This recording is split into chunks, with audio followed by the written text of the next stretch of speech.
Good morning. Good morning, my Teaserking family. Back with my cold. That is fine, but my voice is nasal again. So my back's much better. I found a doctor on YouTube that said what to do with the sciatic nerve. And there's you stand against the door, you're on the floor, and you're basically just getting, what it is it's the bulging disc in your back that's hitting the nerve, and you're popping the disc back in with certain exercises. So I feel a lot better today. Now I got this I can't talk.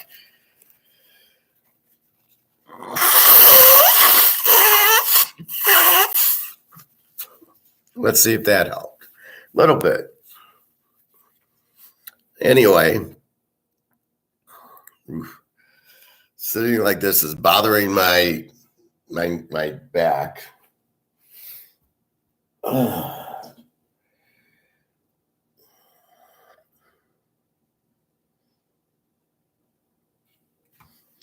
I want to quickly start with the Super Bowl. I was watching that Madoff thing again just because I am interested in the people that got scammed. And I also forgot to mention I picked up a 1-1 trash rookie auto. It depends what you paid for it. I mean, he's good, but he hasn't played yet, so it's very risky. We think he'll be good, and if you didn't pay a lot on it, then it's probably $25, $50 investment's probably okay. I wouldn't pay a couple hundred on it yet. Yeah, $30. It's like an ounce of silver. It's like it should do very well. He's a good quarterback, but Kellen Moore was a good quarterback, and they never let him play. It was really weird. So we will see. So I want to get the line. How did you get such a bad over? I went on a lot. I went on scores and odds. I saw 50.5. I mean, I got it at 44.5. My 20%er got it at 44.5. So I think you got kind of a tough line there, but I don't think it'll matter. You know me, I'm not looking for it to be, a 45-point game. I'm expecting in the 50s. So 44, 45, you should be fine. Let's see. I know what I wanted to talk about today was Vegas and Vanguard. I was watching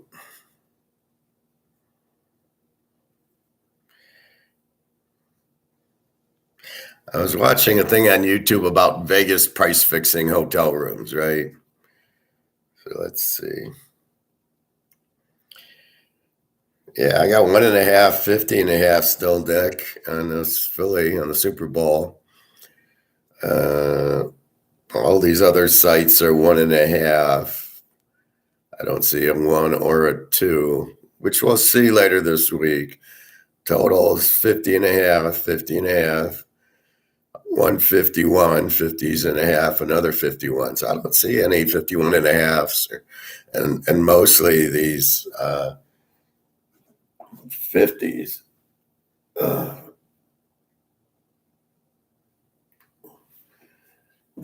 See, I'm lying on the couch. Morning, my back feels fine, and then I start sitting in this chair, and all of a sudden it kind of tightens up because I'm on my hamstrings, and I just took my ibuprofen, and then soon it'll be like I won't feel it. So I don't know. I got to do my exercises again, but I'll do that later. Because I didn't think I needed it. I got up. I was able to go to the bathroom, and I didn't have any pain. So I'm hitting a nerve now. So Super Bowl is still. I'm gonna put in a score. I'm going to say 31-30 Philadelphia. A 61, a close game. This game will be close. Hence, tease the dog. And it should be high scoring because KC's really doesn't have a strong defense. And Philly kind of does, but it's deceiving. Well, I'm not worried about this, and I'm taking my silver and I'm taking my other. So I'm not, my throat, I mean, I was sneezing a lot and then it turned into a little of this, but I don't know why. I mean, this is the first time I talk like this. So I don't know what this is. My back, it's just the pinched nerve. And so I've got the exercises and they really helped last night. And I slept fine and I woke up fine and I went to the bathroom fine. And then this is the first time they're starting to hurt as I'm sitting. I think it's this chair. It's probably the chair that gave it to me. It's not a really good chair. It came with the table when I bought it when I moved back from Alabama. This is from Gardner White, but these chairs, two of them broke. And these aren't really the most comfortable. So I have to figure out maybe buy new chairs or something. So happy people in New Jersey are pumping Philly already at +3. Hoping it gets pumped to 4.5 by Sunday. Well, be careful. Here comes the Kansas City people. The key is the LA people. Who are they voting for? Spinal decompression helps a lot with pinched nerves. I went through it myself. Yeah, I mean, there's YouTube. There's doctors on YouTube, and they have all these exercises, and I saw 2 of them, and I did the exercises, and just doing it once last night really helped me. And I'll do it today a few times, but that's all it is. The hot tub helps. Stretching in the pool doesn't seem to be the same as doing the workout here because you're like you're against a wall and you're squeezing and stretching it, and you're really trying to pop it back into place. So it seemed to work a lot last night, but that was the first time. So anyway. So Super Bowl's coming up. What's today? Tuesday. So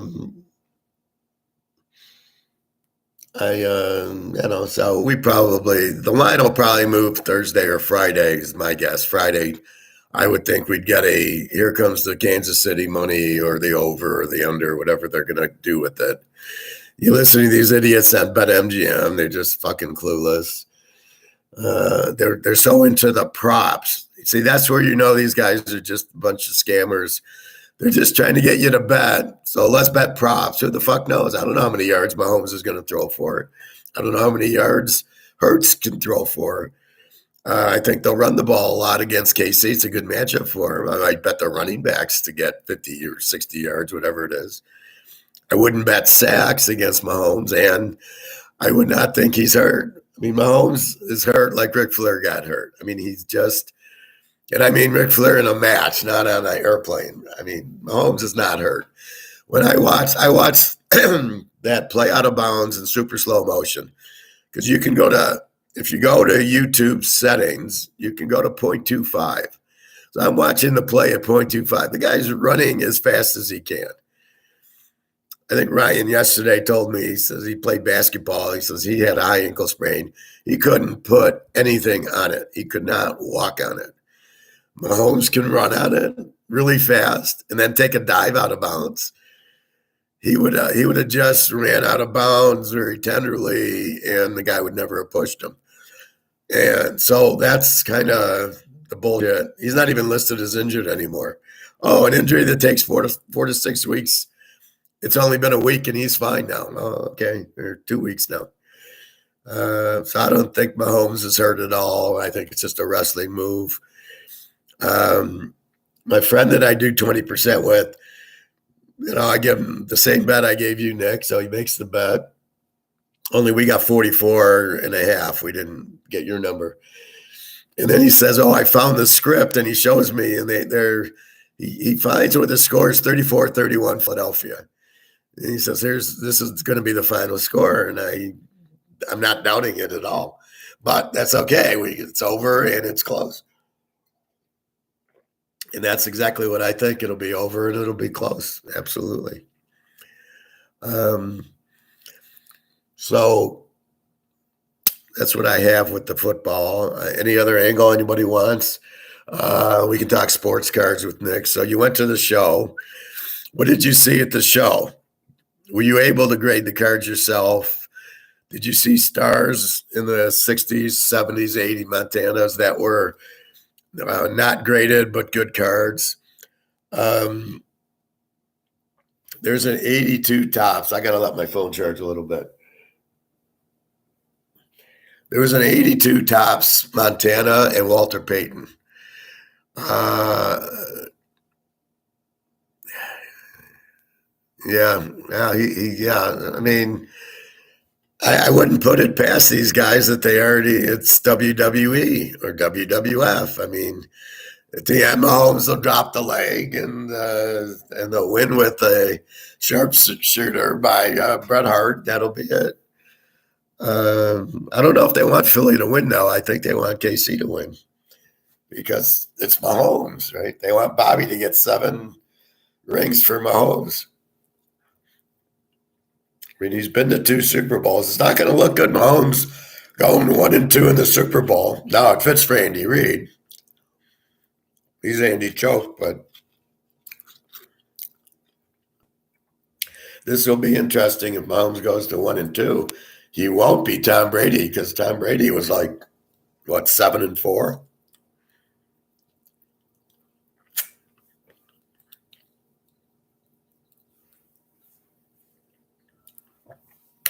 So anyway, we'll see. It'll be interesting, but I think Casey's going to come out okay. So very few old cards which were ungraded. Manuel DiMaggio was able to grade a lot myself and Hagel successfully. The $1 in $10 boxes were my best value. Yeah, I mean, if you could find 82 tops and you get a Montana that you can see is in perfect condition, but you want to get the star players, refractors, numbered cards. So you want to pay a little bit more for a 50 count Montana or a 50 count Mahomes. Maybe you get a 50 count Burrow. That's not good. You don't want to pay for the grading, right? You don't want to have to pay $500. If you see a card that looks like a 10, just buy it much cheaper because it's not graded, but you can see the differences on eBay. You can't touch the card and look at it like you can at a show. But if you're at a show, you can go and say, yeah, this card looks perfect. I'm holding it. I can see it. Then you can buy an ungraded card with a lot of confidence. I had to settle with the Leaf brand Montana, no tops there. What year was that? I don't remember a Leaf, 82 Leaf or anything. Yeah, I mean, it depends on the show. But like again, I went in the 90s. I got married in 90, and then my wife about 91 brings me home hockey, box of hockey. We open it, and then we can't make the set. And being the way I am, I want to make the set. So we start seeing these shows. I go, oh, we'll go to the show. Maybe they'll have the card. We can make the set. So, of course, they did. It was probably a $10 box, but then we saw all the other, like Christmas, right? We saw, oh, look at Upper Deck. Oh, 86 Flair. 81 Tau. Yeah, Lawrence Taylor, Montana. You start seeing these cards, which one thing led to the other, then led me to the 68s and the 65 tops, baseball and football and stuff. And I'm buying Johnny Unitas and Bart Starr and Joe Namath. And I go, okay. So you kind of go down the YouTube rabbit hole at a card show. What year is that Leaf brand, Nick? I don't think they had Leaf until the 90s. Anyway, how big was the show? Like 100 tables or 20 tables? I mean, when we used to go, there was a Monday night show, which was about 30 tables.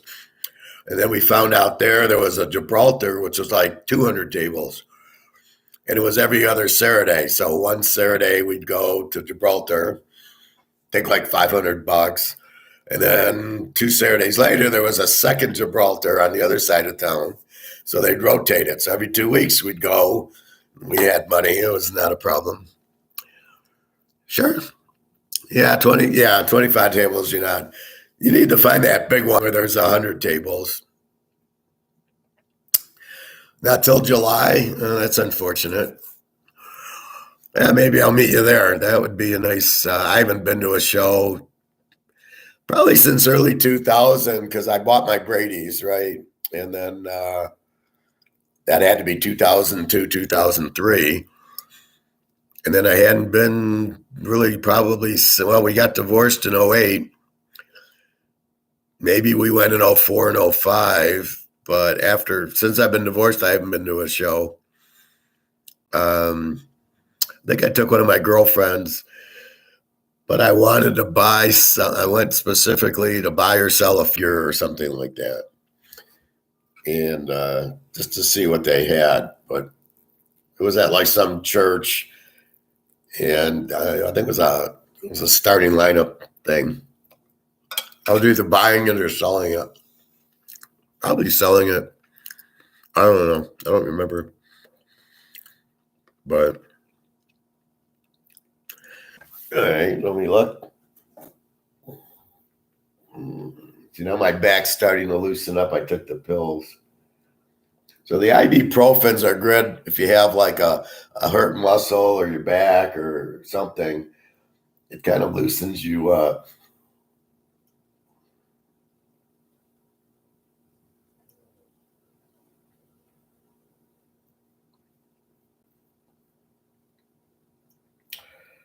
Yeah, let's see what.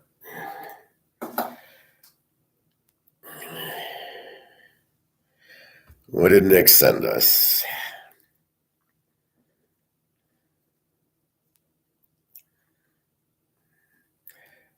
Here's the card.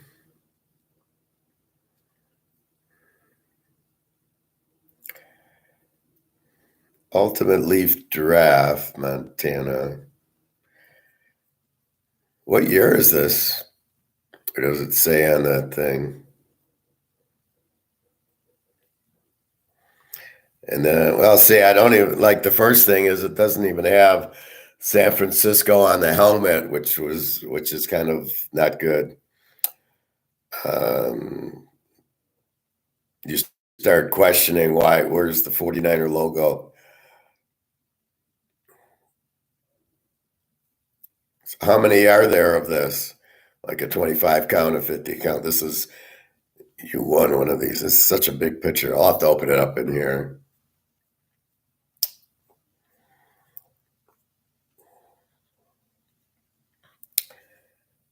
And then you got this script. I think he sent me the same thing. Yeah, 37-34 Philadelphia. I think that's what he sent me.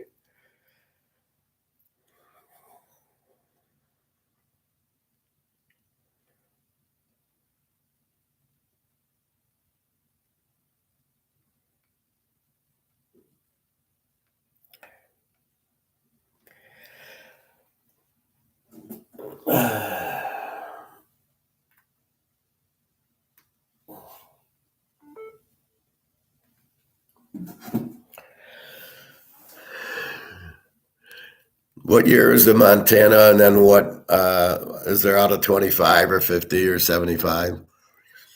Let me know about the July show. Maybe I can meet you now that I think I'm retired. I don't know if I'm retired. I still keep getting calls for jobs that if you want to pay me what I'm worth, then that's fine. So we will see.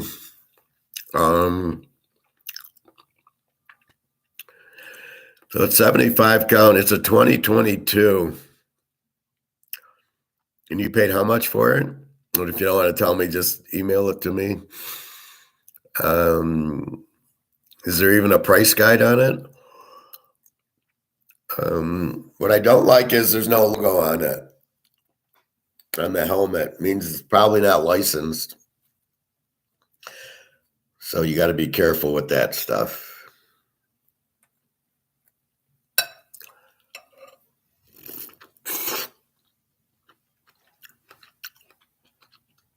Now, why did you pay 80?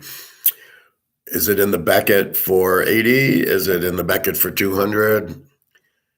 How did you arrive at that price?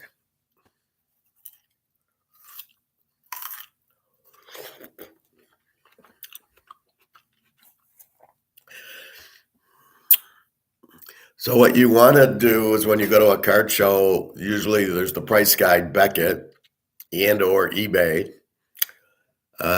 He was selling for 110 in eBay.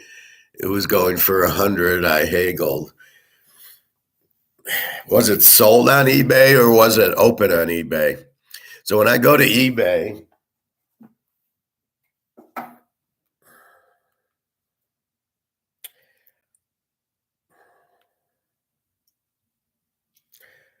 this is how I go to eBay, right? I go to eBay.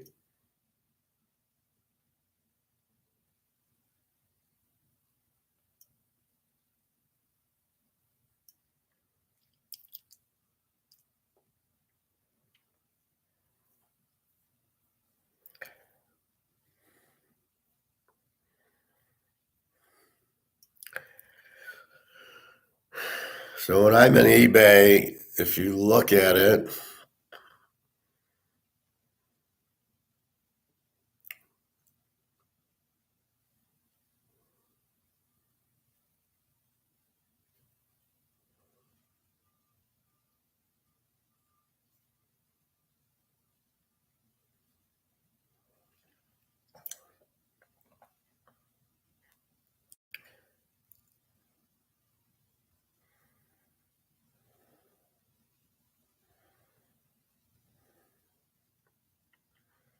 let's get a good card here.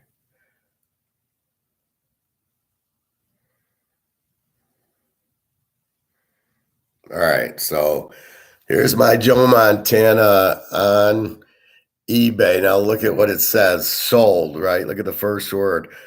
I don't want to see open. I want to see sold. So I go into the settings and say, just show me the sold ones. This is what I got. I bought this for $5. I bought 3 of them. And look what it's getting, $11.50 as a PSA 10, of course. I don't know if you can see the 10. Let's go into it.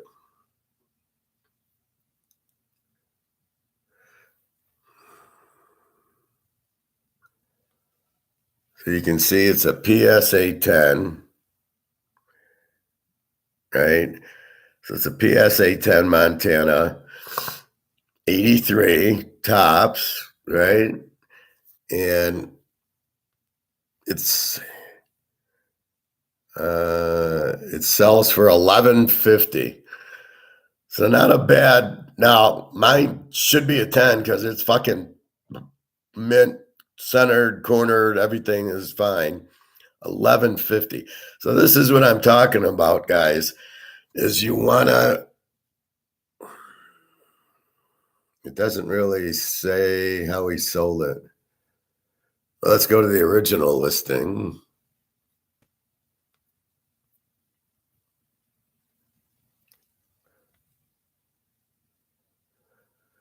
Okay, now let's see how he sold it.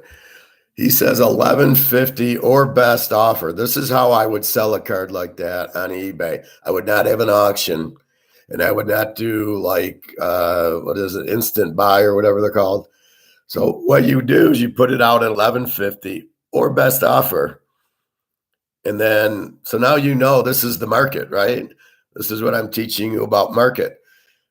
This we know is free market $11.50 he got for the Montana second year PSA 10 card. Okay. That's what I'm trying to tell you to do, Nick. You get the card that's not graded. You can see you get $11.50 for a 10. You just look at it. You go, yep, corners are sharp. Centering's good. The picture's good. You check the back. You go, fuck, this is a mint condition card. And you can probably get it for $20, maybe 50 now because of this. But nobody's looking at the $11.50.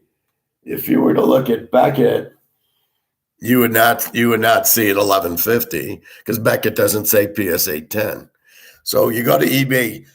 eBay is the market. So if we got rid of Comex and we put out an ounce of gold on it, you would see the real value of gold. It should be just like the Montana card. This is what the market determines. Some guy paid 1150 for it. That's the market. That's what we want in gold. We don't have it. If this was Comex, it would have been sold for 20 bucks. But it's really worth 1150. And that's what I'm trying to drill into you with gold, is that we want it at market, at what it's sold for, between a buyer and a seller. That's the real price of the Montana, is 1150 for the second year PSA 10. I got 3 of them. I got to get them graded. I also have 3 Walter Paytons, same condition. I thought I saw them for like 900. That's what you want to do at a card show. Get an ungraded card like that. You can get an 84, you can get an 86, you can get an 83, 85. They're all worth $700, $800, but just don't get it graded. And just, you've got to be the grader. And you go, corners, very sharp. Centering looks good. I mean, it's got to look good. The picture looks good. And then you look at the back, there's no stains, good centering, good picture. It's a PSA 10. Off you go. And you've just made a killing on a card that Beckett has as a Nearman 8 ungraded. And that's what the guy is going for. Even if he goes to eBay, I don't know. I would have never paid more than 50 for that Montana. Okay, so there was one. If it was, now, was it sold for 100, or is that what he got it for? No, I understand. I'm just trying to, teach you. If Mahomes does lose, we'll be jumping on his PSA 10 rookie in the spring. It's okay. You can't tell me it was a bad buy. Well, I'm not telling you it was a bad buy. I'm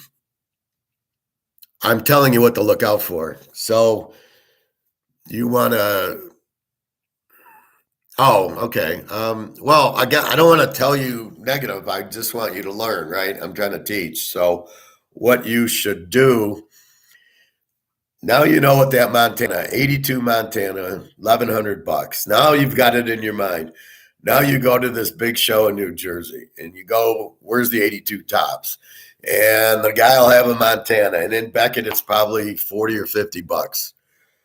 And now here's the line you use. You look at it and you see it's gem man. You see it's perfect picture, perfect centering. And you go to the guy and say, what are you selling it for? Now, he's not going to come to eBay and look at 1150 for a PSA 10. You go, well, what if it's a PSA 9? It's not graded. So you can't look at a graded PSA 10, the dealer, and say, well, I want 1150 for it, because you don't know it's PSA 10 until it's graded. Now, he can sell a PSA 10 for 1150, but I would just assume you go into his box of ungradeds, see it, see that it's a 10, and you can get it for 25 bucks, and then you might get it graded, and then you get 1150.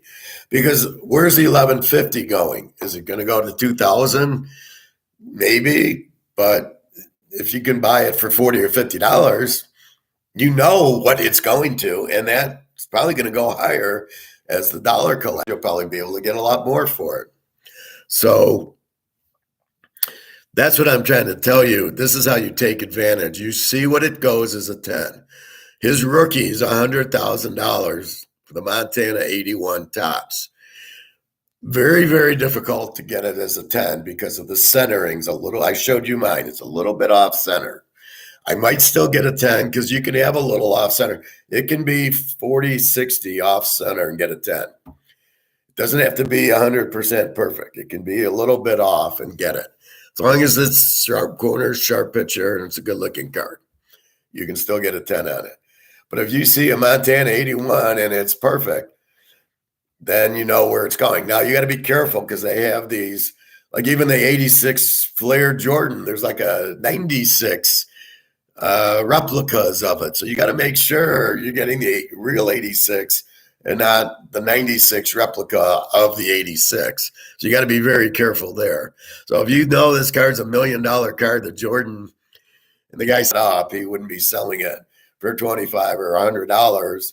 If it's a real 86, it can't be. So you've got to know your price and understand what he's doing. Some of these dealers are such idiots and losers, just scammers and losers. Well, exactly. And that's what I'm very good at, is reading people, right? So I can read them. And because I'm so powerful as a wizard, people look at me a little differently. And I always saw that. Now I understand why. They're a little bit like, like, I don't know. Let's say Brad Pitt walks into a room, people are going to look at him, or some hot girl walks in, and then people, you're kind of looking. I get that when I walk into a room. They don't know why. They don't know who I am, but I get a lot of stares from everybody, young, old, it doesn't matter. So if I go up to a dealer, I've already got them intimidated by my aura. And the best line I use is, what's your best price? Now, keep in mind, I already know what the price should be. I've already looked at Beckett. I've already looked at eBay. I know that's $11.50 for that card is a 10. So the first thing I got to do is find it, make sure it's a 10. And then you'll look at Beckett and it'll say $50. And I'll say, what's your best price? Because I already know I got him a little bit off. And he knows I want to buy, and he's there to sell so he can pay rent or whatever the fuck he's doing there. He has to sell. That's why he's there. And like you said, if he's like a loser, a scammer, you can tell he needs the money, right? And if you can see he needs the money, then you come back and say, what's your best price? And I really like the card, but I'm not working, inflation, use all the bullshit. And then he comes back at, it's 180, maybe you could have got it for 50. But I would try to get this card over that new one. Yeah, it's an autograph 75, but the first thing that would have stuck out at me is, where's the logo on the helmet? He should have a logo on the helmet. Because you want the logo, like the Joe Burrow. I like the LSU because I like LSU. I like their colors. I like the LSU Burrow over the Cincinnati Burrow. Just my thing. But if I'm in a show, I don't want a graded Burrow card. I want an ungraded Burrow. I want to be able to look at it and go, this is a fucking 10. And that's what I want at the cheaper price, because Beckett's an 8 ungraded. So I want to buy it at the 8 ungraded if I know it's a 10. Also got a Gannon Tim Brown autograph booklet for my personal collection. That's a Raider thing. Limited 4 of 10. I'll email my 2 favorite Raiders. You don't like Dave Casper and Ken Stabler and Fred Blitnikoff? Oh my God. Or Marv Hubbard. I always liked Mother Hubbard. John Matuzak. Oh my God. I got a 76 Stabler. I'll show it to you next time, but it's a neat look. The 76, 77 cards are okay. But I got a Swan rookie. It's worth a ton. I got an Earl Campbell rookie and a Dorsett rookie. So look in the mid-70s and get mint cards are worth a lot. All the Steelers, all the Raiders. I think you're done. The Sayers are gone, I think, by 73, 74, as are the Butkusses. If you can find a good Butkus in the 68, 69s, or a good Sayers, those are very good to get, especially ungraded, especially mint condition. Don't get the autograph. They were way before my time. Well, so what? Go watch the Sea of Hands. Your homework assignment, Mr. Nick, today. All right, so your homework assignment today is to go on YouTube and watch the Sea of Hands. It's about a half hour. It's the Miami-Oakland 74 playoff game. The greatest game that was played until they lost to the Steelers the next week. And that's the Stabler falling down, hitting Charlie Davis, I think, or Charlie Smith, one of the two, with no time left. And it's a great game. Warfield, Greasy, Zanka, and you got Blitnikoff and who was their other receiver? It was after Warren. Well, Cliff Branch catches an 80-yard pass. You'll love the game. It's a great half hour. If you're sick or if you're depressed, watch that game. You'll be real happy. It's like the Bobby Orr. Did you see my Bobby Orr clip I showed you the other yesterday or the day before? You know, if you ever want to be happy, you watch that.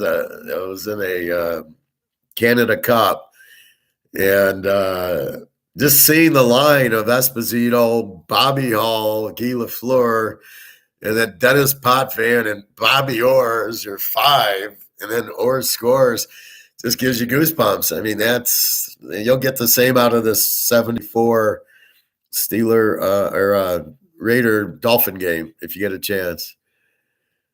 Yeah. Did you watch it? I can replay it. It's only a minute 19. I can show you again right now. You'll absolutely love it. I mean, you'll just get like goosebumps and just to see Orr score and just to see the team out there. Esposito, Bobby Hall. When's the last time you saw Bobby Hall play? So let me know. Did you see it, or I can put it on now? It's only a minute 19. Okay. Yeah. Didn't that just give you chills? I was going to run a Bobby Orr. There's like a 6-minute one where they show all his great plays and to music. And what I'm trying to do is just show this is what we look for when we bet. We look for Bobby Orr, who you can't take your eyes off of him. He's the best. That's what we look for in all the sports we bet on now. Right now I don't know any hockey, but football, Joe Burrow, it's Mahomes. That's who we're looking for. That's who we want to bet on, the guy that takes over the game. And, so that's what we want. Then I showed you 9/11 was a bank robbery. Now, why did I show you that? Because you can't trust the government. The government is telling us what? Don't buy gold, so we should buy it. The government's saying, oh, don't worry, we won't, the economy won't crash. Of course it's going to crash. Everything they tell you is a lie. They're terrible. I was reading yesterday about gold. Bruins are an absolute monster this year. Check out the record when you get a chance. Yeah, I will, but I don't know too many players on it. Yeah, well, that's good. I like the Bruins too. I had the Bobby Orr flying pitcher, but I left it in Alabama. When I moved back up, I put stuff in the moving truck, but then they scammed me. They wanted to charge me all this extra money. I told them to fuck off. So I got to buy back some of my stuff. But I told the movers, you're screwing me. I don't want to do business with you. So I don't know if it's in a storage unit or they sold it or whatever. They don't bother me anymore with it. But, to me, it's nothing I can't rebuy. I bought it at a card show, actually. Actually, Bobby Orr has an Instagram account. It's like a store, so you can buy his jersey, you can buy the picture, autographed and everything else. It's really cool. I always thought he was a nice guy, down to earth. He goes to the Red Sox games. He stands out in the left field, outfield, behind the big screen. He looks out, but pretty cool. But yeah, he was the best. To me, he's the best player. He's better than Gretzky. Lemieux was probably real close to him, but because he played defense and he still scored 100 points a season back when you didn't score a lot, and it was much harder with 6 teams because that would put the elite on the ice, not the watered down 30 teams, and half the guys shouldn't even be in the NHL. He played against 6 teams that were the best, and then it went to 8 or 10 when they added St. Louis and Minnesota, still very elite teams. But the fewer the teams means you're playing the harder guys. And he basically turned around the franchise by himself. To show you how good he was, he got drafted at 14. How many 14-year-olds are getting drafted in the NHL right now, or any league? So I was reading this thing on gold yesterday because I know we get the questions. Apparently, it's a little confusing, but I was asked about paying tax on it. And let me read you what it said. I don't think, as long as we don't sell 31 ounces of gold, I think we're okay. But it's really confusing. What else is new?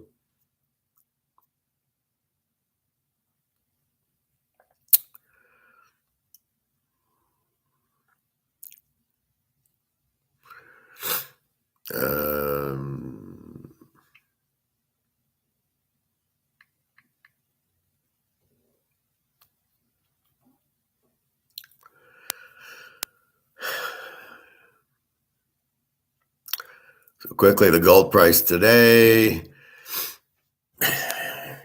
is 1873 up 5. But look at 10 o'clock. I'm shocked. The price went down at 10 o'clock again. It looks like it's about 5 minutes after 10. The price drops. And then look at about 10:15. The price goes from 1866 to 1878 at about 10:15. So all you do is wait for this 10 o'clock drop. And as soon as it starts tracking up, you buy it. And then when it goes up, you let it go. And then as it starts dropping, you sell it. That's all you need to do to make a fortune in gold at this point, because it dumps at 10 o'clock every day and then it goes up. And all you do is you wait for the graph to start going up, let it go up a point, jump on it, 1,000 shares, boom, boom, boom, boom. Oh, now here the trend starts going down. You get the fuck out. You can't miss. I've made so much money playing gold, the Newmont mining, just because it does exactly what it does here. So let's go back to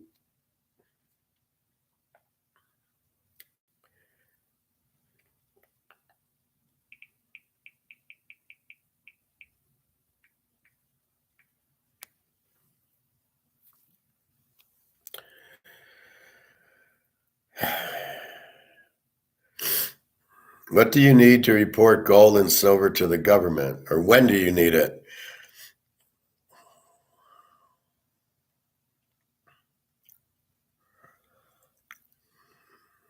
How do you buy gold and silver? We don't know. This isn't, I was in a different article. Let's go back to a better article. How do I avoid capital gains tax on gold? They want to say gold's an investment, and my argument is it's not. I'm buying money. How is it an investment? In what world is it an investment? You even said that, Nick. You said it's not an investment. If you invested in gold, well, it's not an investment. Sold for profit, you are probably looking for ways to minimize your taxes.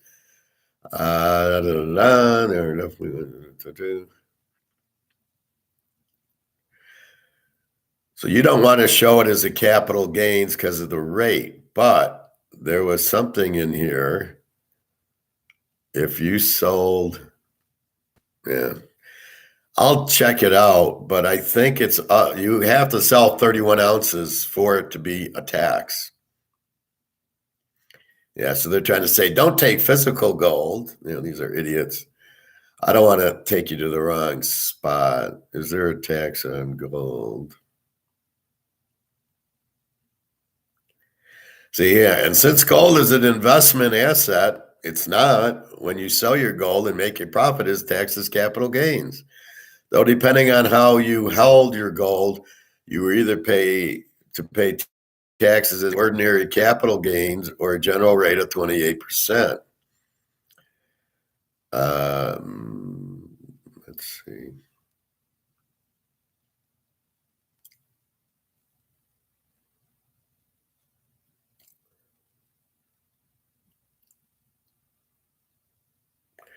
The capital gains tax is only owed after the sale of such holdings and if the holdings were held for more than 1 year. So that's our escape route. I buy it with cash. Nobody knows when I bought it.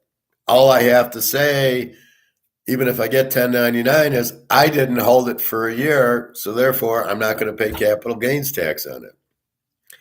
How in the world do they think it's fucking an investment?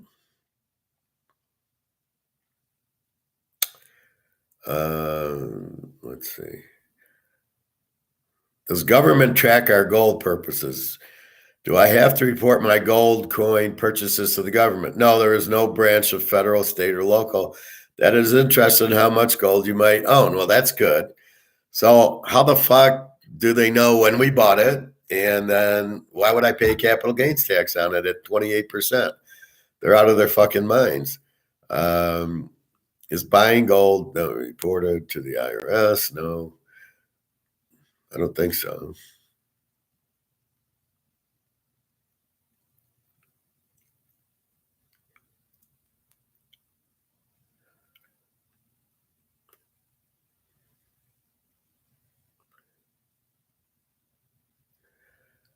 How can I report? I know there was something about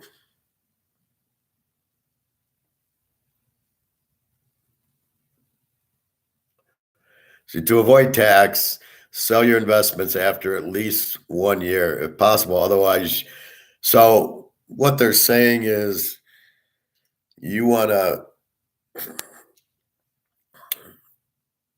say you've only owned it for a year. That's really what you're trying to do, is say that.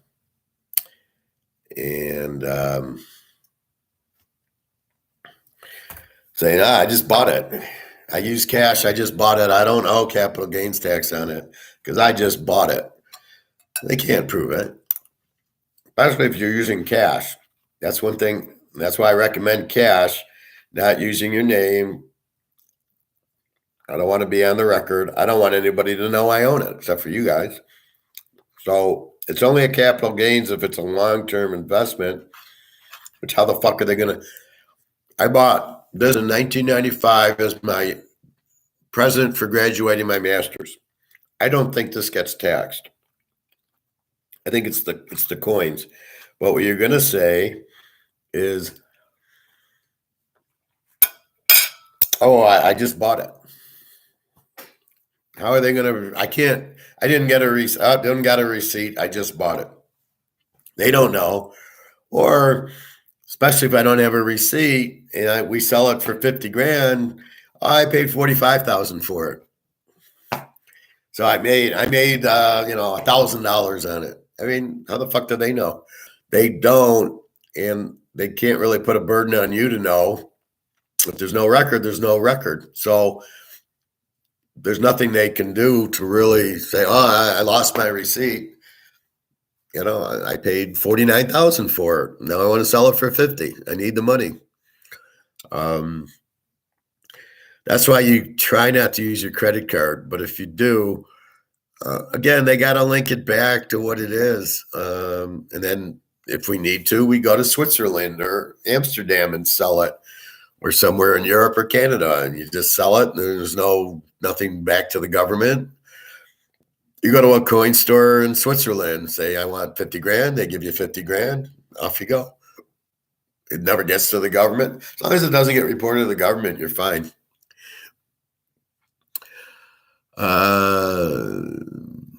Nick, watch Yankee Stacking on YouTube. He interviews his local coin dealer every day who is economically savvy.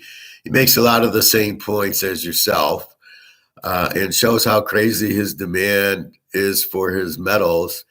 Essentially, it's being taxed as a short-term capital gain.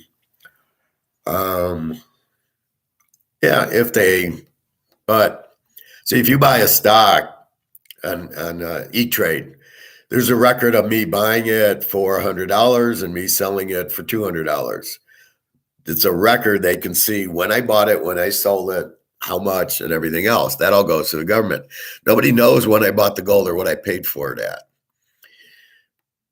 You're trying to make it where nobody knows when you sell it. You don't really want to go to the coin store.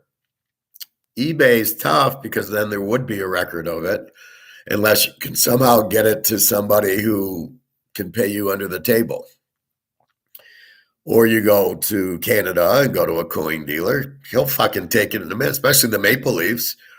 He'll take a maple leaf, you'll give him a maple leaf and say, look, this is under the table. He'll give you I'll tell you what, it's worth 50 grand. Give me 45 for it and no report. And he'll take it for 45 in a heartbeat. Because at that point it's spot, right? If spot's 50, that's what you got to pay me. There is no premium or other bullshit. So, you give up a couple grand to not pay taxes on it, it's worth it. 40 grand at 30%, $12,000. And what are they, out of their fucking minds? I'm not paying that unless I'm wrong. Is it 1,200 or 12,000?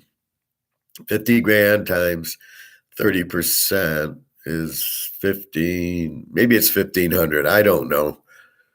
It's either 1,500 or 15,000. I think it's 50% on 50,000 is 25,000. So yeah, it'd be a lot. This is the way they're trying to get you. So you were a good boy and you bought gold and it went up. And now by the way, we're partners with you. Even though we fucked the currency, we're gonna get the money when you sell the gold if you go to a store and they 1099 you. So you either got to find a store that won't 1099 you, like my guy in Ann Arbor. I'm hoping he won't. He seems to be like he probably won't.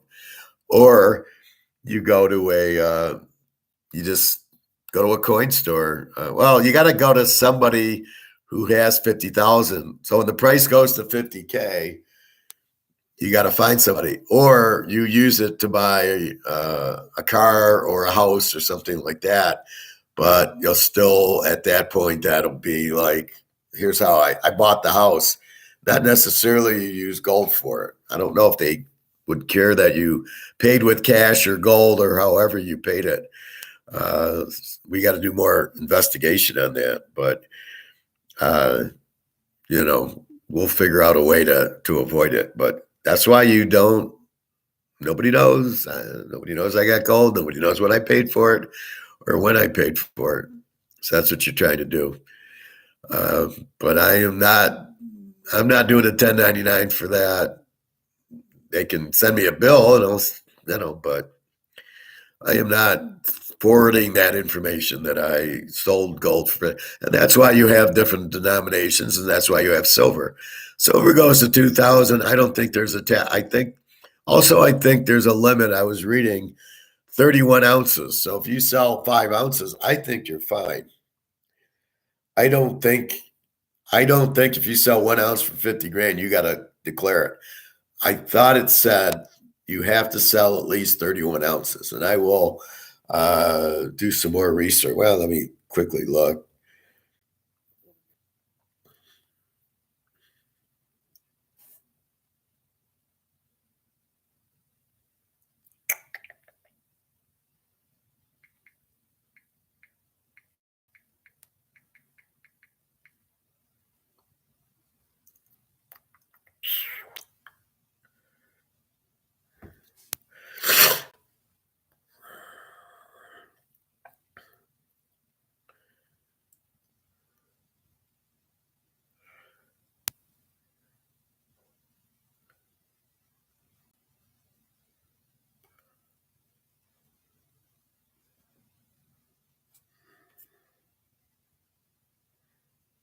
Yeah, let's try something else.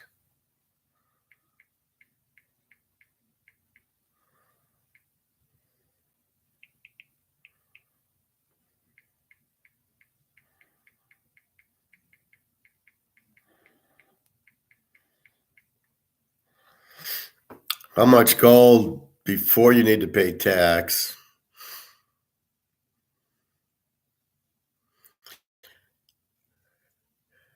Let's see. Taxes on.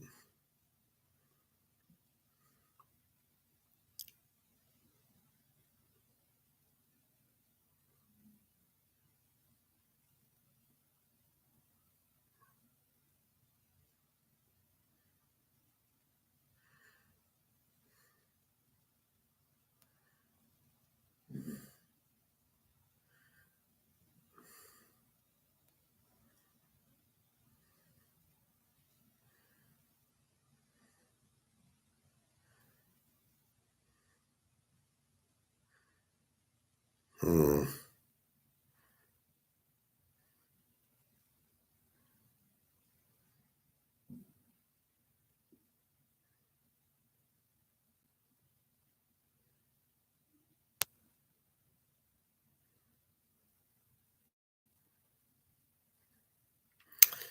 Well,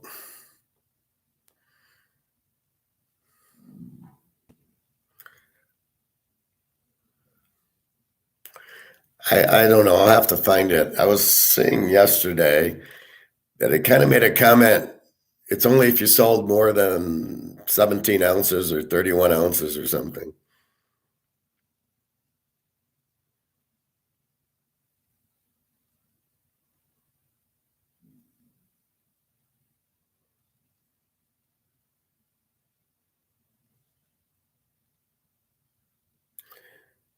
I don't know.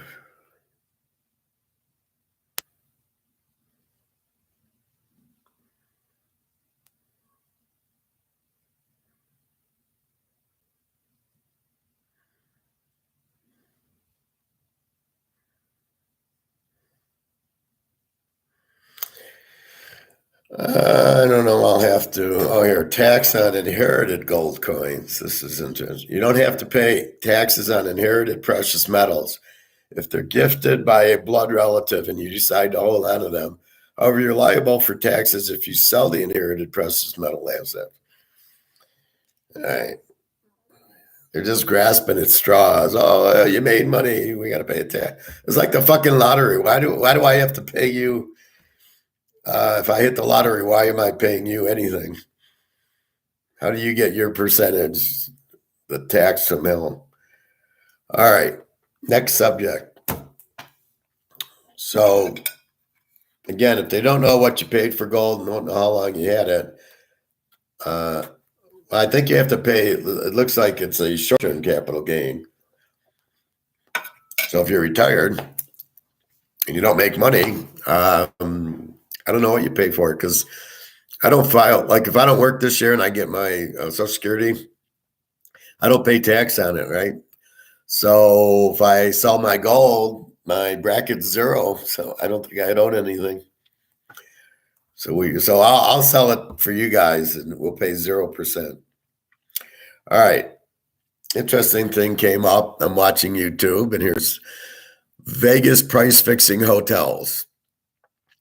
And they're looking at the strip and everything's like $180 and the resort fee and all this bullshit. Somebody dug in and said, well, where's this coming from? And it's from our friends at the Vanguard Group. The Vanguard Group is the one price fixing the hotel rates. So they're all the same. So there's no competition. Again, a fucking monopoly.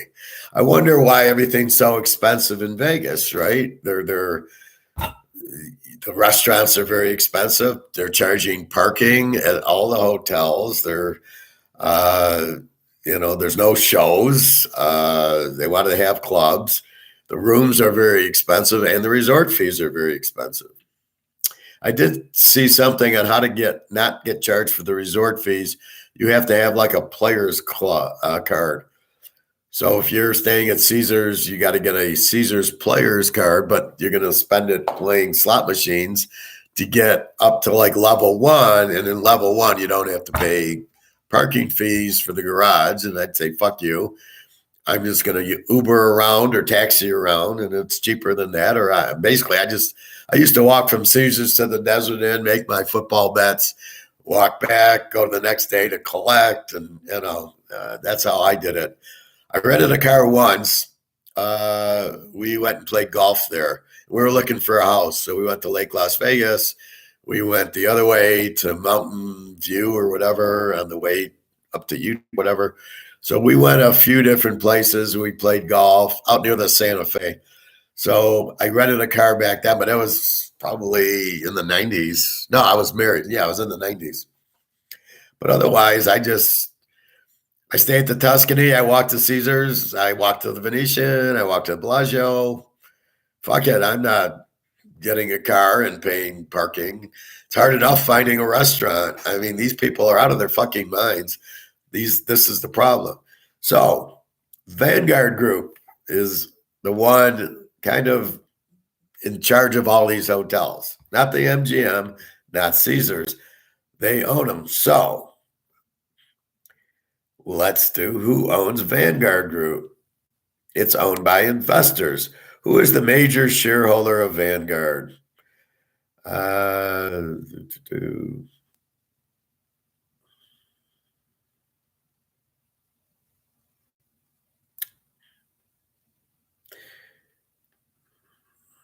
Let's see if it gives us an answer.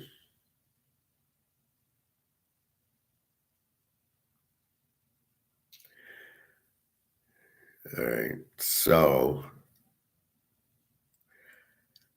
the mutual fund owned the company, therefore the shareholders are a bunch of people.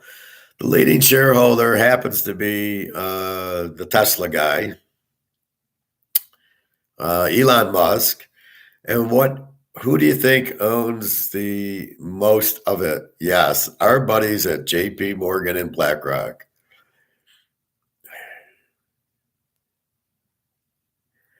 Vanguard is this huge fund like BlackRock, and they are trying to control and set elitist things. And that one investor is the largest owner of 2/3 of the U.S. company. It's not Bill Gates or Elon Musk, it's Vanguard. So Vanguard is the biggest investor, the largest owner of 2/3 of the U.S. company. Now, when they say that, it's by stock. They own 70% of the stock of some of these companies. So it's not really. Elon Musk owns a lot. He's the leading owner of Vanguard.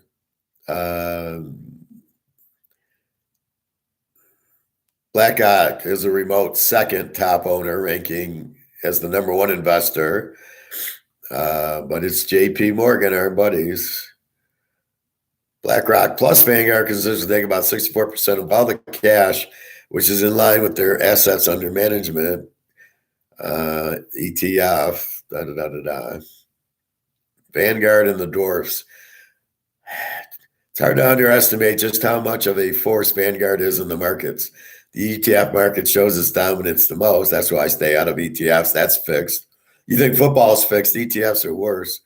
So far this year, investors poured $124.3 billion into Vanguard's ETFs, or more than a third of the total. BlackRock is second with inflows of $89 billion. See, here's the problem. Everybody's pouring their money into it based on the financial planners telling you, we'll take care of your money, and it all goes to Vanguard and BlackRock. So they don't do shit. The things. All told, Vanguard controls total assets of $4.6 trillion. Now we understand what the fuck's going on in the country. Thanks to Vanguard, massive asset bets, the voice that matters most among investors. It's huge. It holds huge sway in the real estate sector. Poor babies, they're all going to get killed. All 10 of the companies Vanguard holds the largest positions in are in the real estate. So Vanguard's going to go broke. I love it. A bunch of fucking morons. Vanguard owns nearly 70% of the company. BlackRock holds 10% of this percentage of the company. Owned is real estate firm CBRE. Don't know what the hell that is. CBRE, though, is a classic type of stock institutions like it's a relatively stable commercial real estate business. The company's profit is expected to rise every year. So what they're saying is, what do we say? Well, where do you put your money? You can't leave it in dollars. Real estate, Bitcoin, gold, and silver. There's no other currency. So they keep buying real estate. They should be buying gold, but they're not that smart. These are Keynesians thinking we'll buy real estate, but guess what? Real estate's collapsing because of the interest rates. These guys are going to get crushed because they're too clueless to understand that. Jack Bogle, founder of Vanguard Group and creator of the index. So there's another Nazi. Preached buy and hold investment, was considered one of the world's greatest investors. Not if you're buying and holding. So you can see all these criminals and get into these things and basically just ruin it. Jack Bogle. So let's take a look at Jack Bogle.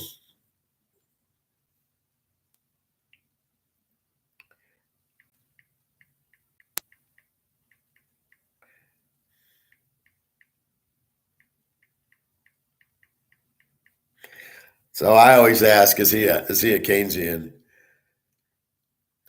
Jack Bogle says Donald Trump is the new Keynes, president-elect. Okay. Help millions still.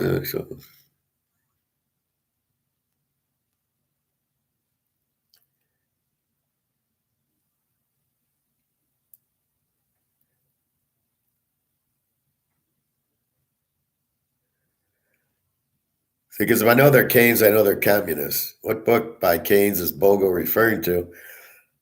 I'm watching a video in which Mr. Bogle speaks of a chapter in a book by Keynes, which he thinks everyone interested in the market should read. It's about a 43-minute here on YouTube. Do you know which book and chapter he refers to? Try the chapter titled The State of Long-Term Expectations in Keynes' Magnum Opus, a general theory of employment interest. So if this guy's a Keynesian, he's a communist, he's trying to control everybody. So again, for some reason, all the Keynesians are communists. BlackRock, Elon Musk, I'm not sure. Jack Bogle says Donald Trump is the new Keynes. This is 2016. Donald Trump didn't look like a Keynes to me. He was for free market. This is 2016. Donald Trump's intention to boost federal spending makes him the new investment industry icon, Bogle says. Predicts the U.S. stock investors will benefit, at least short term. The U.S. government puts Keynesian economics into practice. Keynes, he's not a legendary British economist. He's a fucking asshole. Died in 1946, proposed that government should borrow and spend money to boost economic activity when national economies are suffering. He is a Keynesian who wants to build the economy, to spend a lot of money, have the government undertake a lot of spending. See, there you go. So that's what you got to be careful with. Is the guy an Austrian or a Keynesian? That's the real key to who's running this fucking country, because if it's a Keynesian, we're all fucked up. As I keep teaching, it's not where you want to be you want the free market.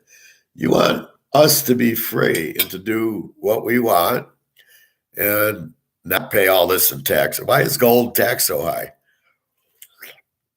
What the fuck is that?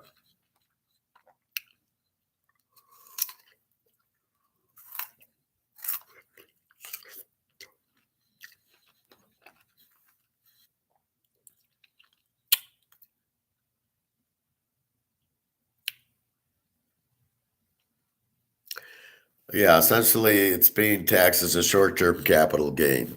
Only if somebody 1099s you. So if you just sell it and you don't get a 1099, the government has no idea you sold it. So that's why you have to sell it to a place that will not 1099 you. Somebody who wants to keep it under the table, who doesn't want to report it because they have to pay taxes on it too. So a real good company won't want to pay taxes on it. So they're not going to report it because they would have bought it. And then when they go sell it, they're going to have to pay tax also. So they don't want to pay tax.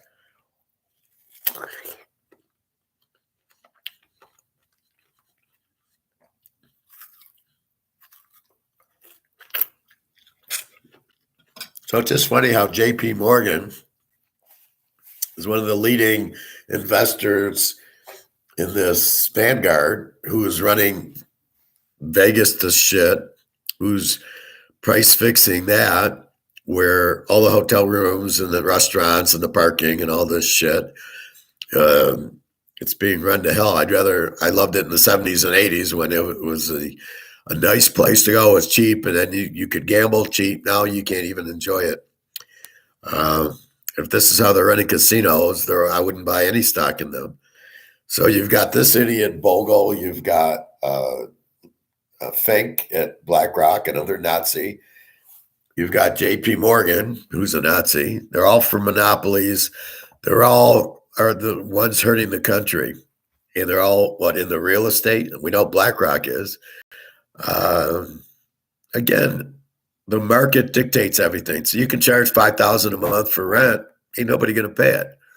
You cannot make money if you have real estate because you got to pay taxes on it, keep the upkeep on it. You're going to run the heat and the electricity. So if nobody's in your place, you got a lot of costs. Plus you got the property taxes. So if you want to overcharge for your places, that's fine. But I'm not gonna pay more in rent.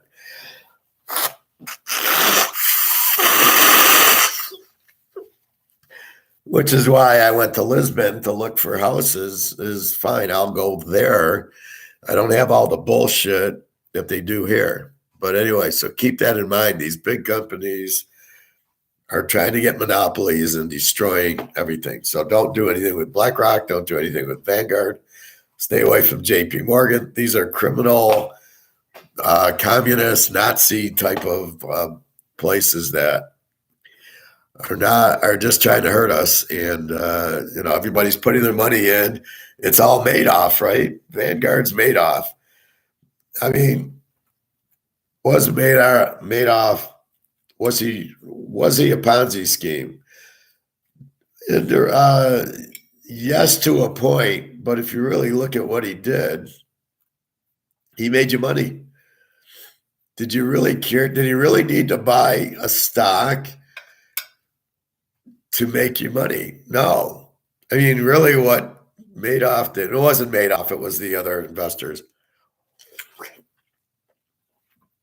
I don't like giving him credit when he didn't do anything. The four big investors and the lady from Austria and the SEC and JP Morgan they were the ones really running the Ponzi scheme. But what is a Ponzi scheme? Social Security is a Ponzi scheme. Nick goes to work, pays taxes. The government sends me a check for $2,400. Now, the difference is I actually put money in, but I'm not getting my money out. I paid somebody else, and then somebody younger is paying me. That's the same Ponzi scheme. It might be more legal, but it's not what I want. It's like, wait a minute. I would have rather put my money in my own account, and I'd have $500,000 at this point. I worked like 40 years, so it's like, what the fuck? Not what I wanted to do. So the same thing here is, did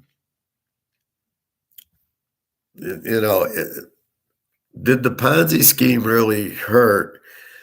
Well, he made a lot of people a lot of money.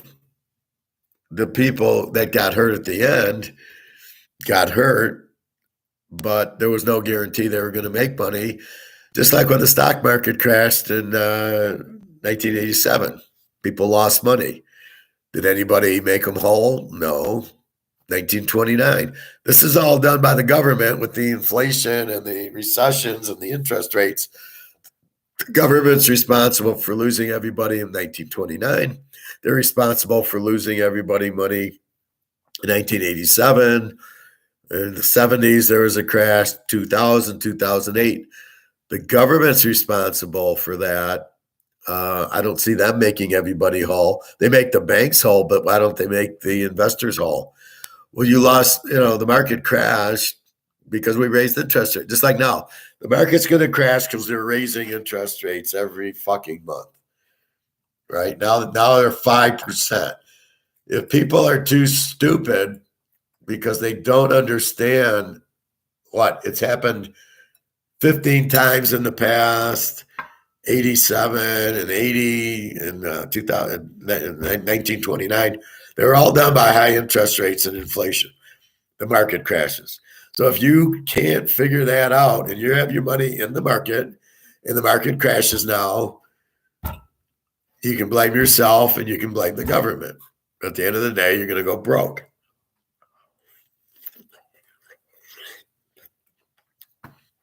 So what did Madoff do any different? You gave him money. He gave you money back. How he got it, do we care? Do we care if somebody gave him money and he gave us that money, or that he invested in Microsoft and it went up and then he gave us the, do we care which way it is? It's just at the end, the people got burnt who kept giving him money, but how is that different than the stock market crashing? At least with Madoff, a lot of people made a lot of money for years and years with them. So yes, it's illegal. It's a Ponzi scheme, but how different is it really from the stock market crashing, which it's about to do? Do you really want to be in the stock market?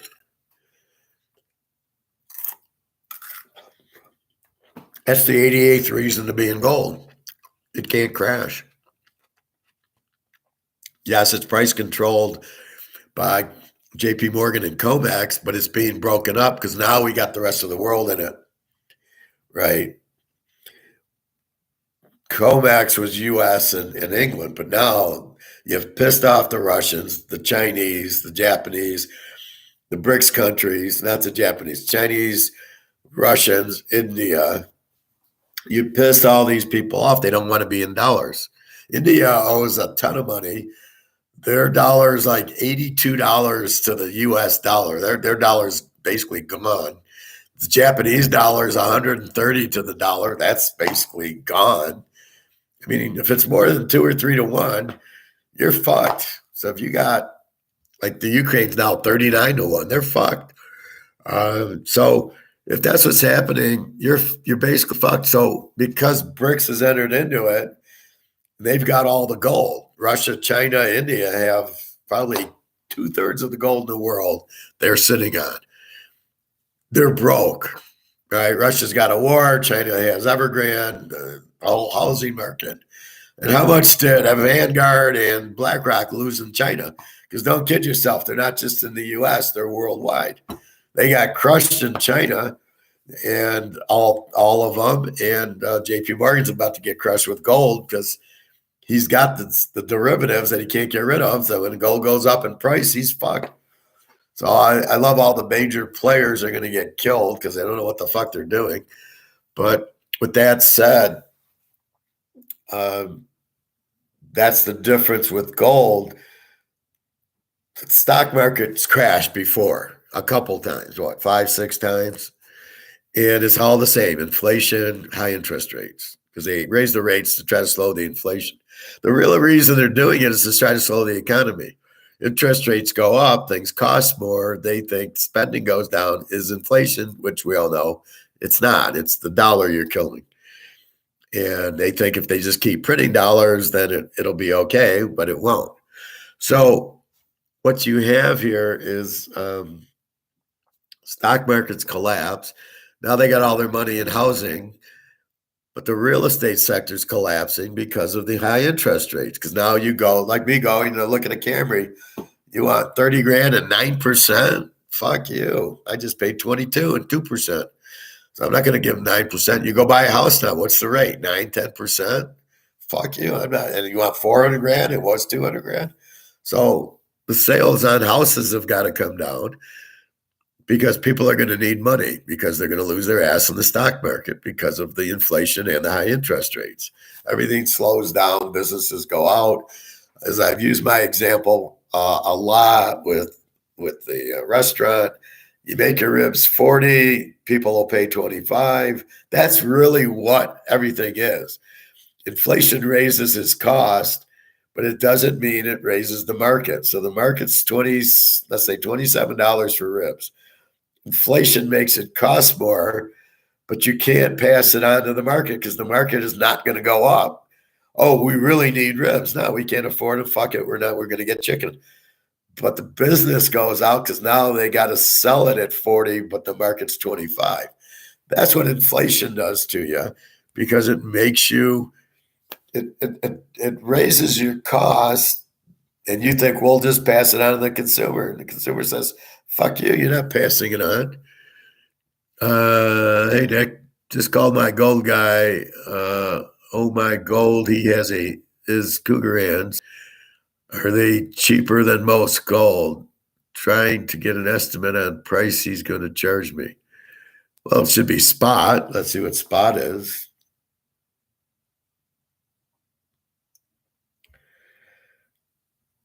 Cougar hands are usually cheaper than, let's take a look.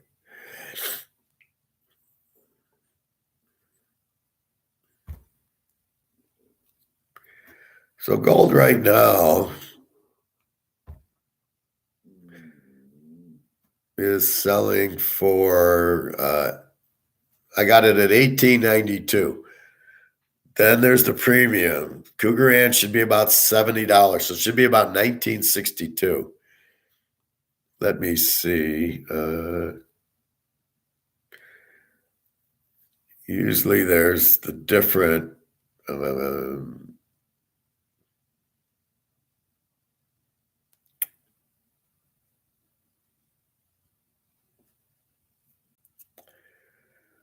gold price today in currencies.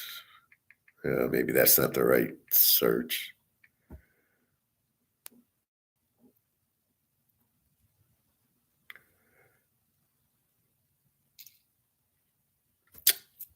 Let's just do gold price today in cougar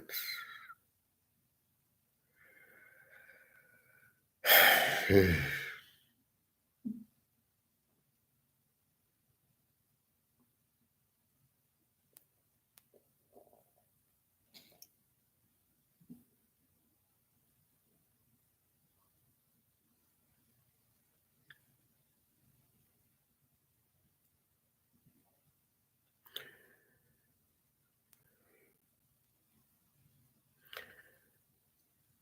Price of gold,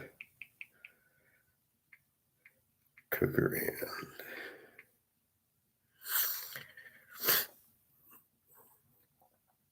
So there, it should be 1966 for you.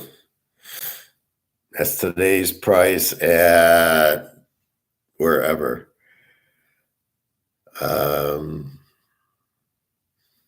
Here's a 1944.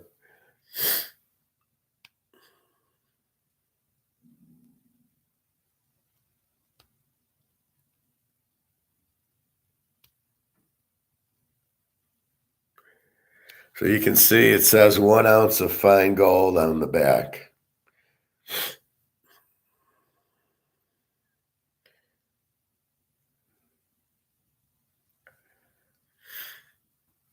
So there's nothing on the front but some guy. And then the back has the deer, and it says 1 ounce of fine gold. It won't give you the 999, nor will it say it's worth €1 or €5 or anything. It's one of those coins that is more bullion than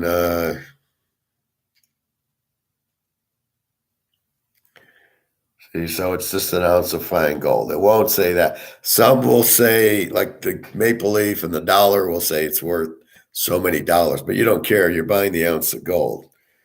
So this one's 1944. So you're somewhere 1950, 1960 today.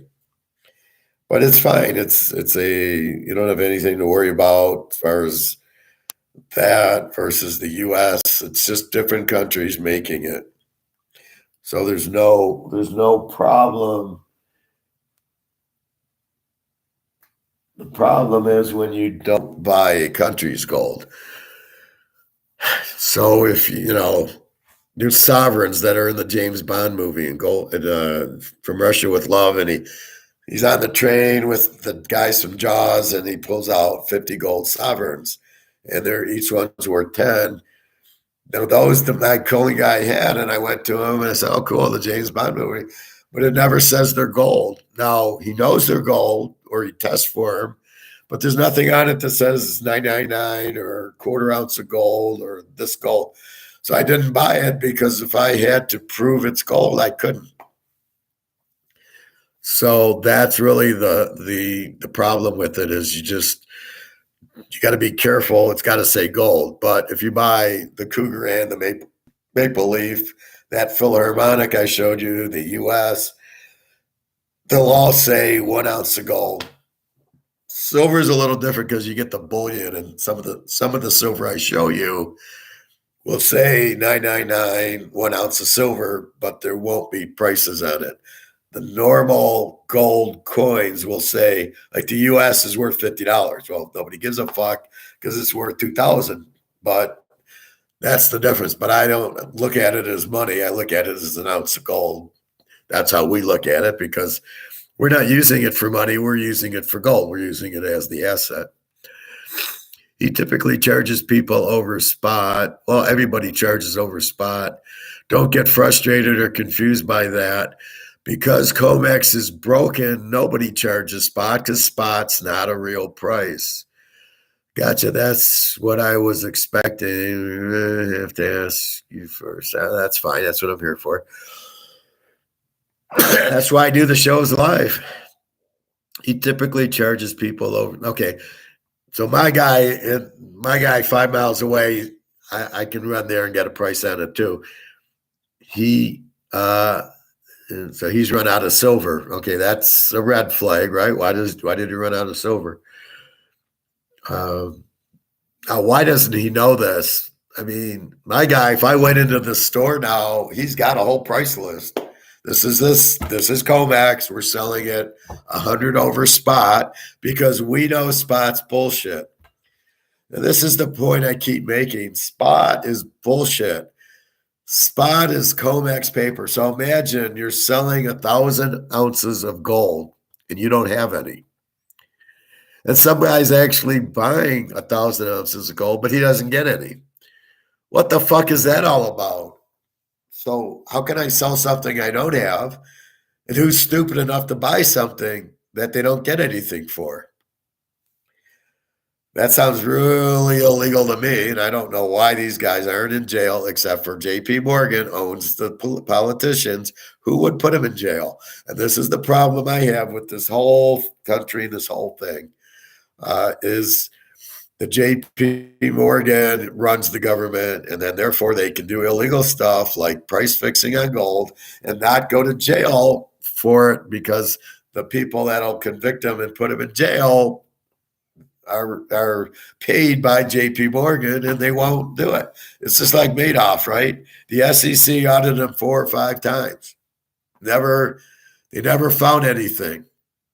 Why? Because they were paid off by J.P. Morgan, just like it is now. So J.P. Morgan knew Madoff was scamming people.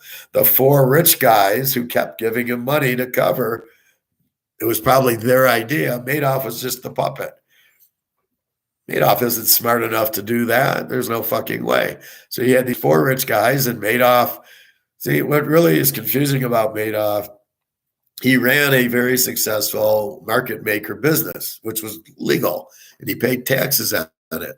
So if you're making millions of dollars as a money maker, which means if I sell 100 shares of Coke, I don't sell it to somebody buying it. I sell it to the market maker. The market maker keeps the inventory. I got 100 shares of Coke. Then Nick says, I want to buy 100 shares of Coke as the price goes up and down. And then I sell Nick the 100 shares, not from the initial buyer, but the middleman, and then the middleman sells it to Nick. Now, Nick has 100 shares of Coke at whatever price it's at now. So if it's at $40 a share, so I sell it at 45 to the market maker. Price goes to 40. Nick says, I'm going to buy it. Nick buys it from the market maker at 40. So I make a percentage of that as the market maker. So if I'm the market maker and I'm making millions of dollars, what the fuck am I doing with a Ponzi scheme? Unless they're using my name to make it legitimate, because nobody's going to give money to these four rich mafia guys, and JP Morgan, who's mafia, and then this mafia woman in Austria.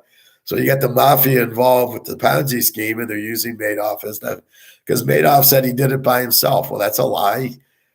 He did run it by himself. He had this whole group. But look who Madoff used, a bunch of high school guys.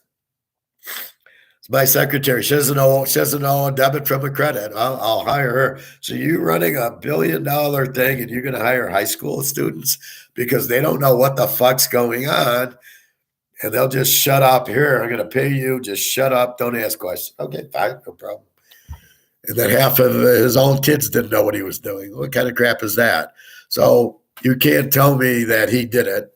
He could never have run it with high school kids who didn't know what the fuck was going on. So the mafia is running it. The four rich guys were clearly mafia, as well as JP Morgan. We know they're mafia. And then the SEC was probably countered by the mafia. Here's your payoff. Shut the fuck up. Don't interrupt us. Just like Don Corleone. And that's what's going to happen. So with that said, that's where the whole thing was. But did they care that Madoff was in stocks or not? No. Most of the people just care, oh God, I'm making 15% of my money. This is great. I don't care if he I don't want to know. I don't care if he sells stocks or not, if he sells bonds, if he gets money in. All I know is he pays me. And since most people are either ignorant or crooked, they don't care. Oh, this is great. This guy keeps paying me. I don't care what he does. I mean, he could be a hitman for the mafia and give me part of his salary. I don't give a fuck as long as I get my 15% every month. It's fine with me. I'm happy to take it.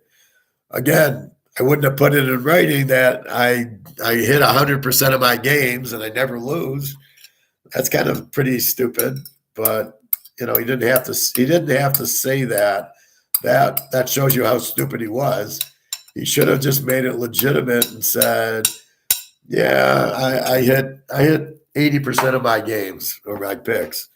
And then he would have been fine. Anyway, so do people really care that he Ponzi scheme?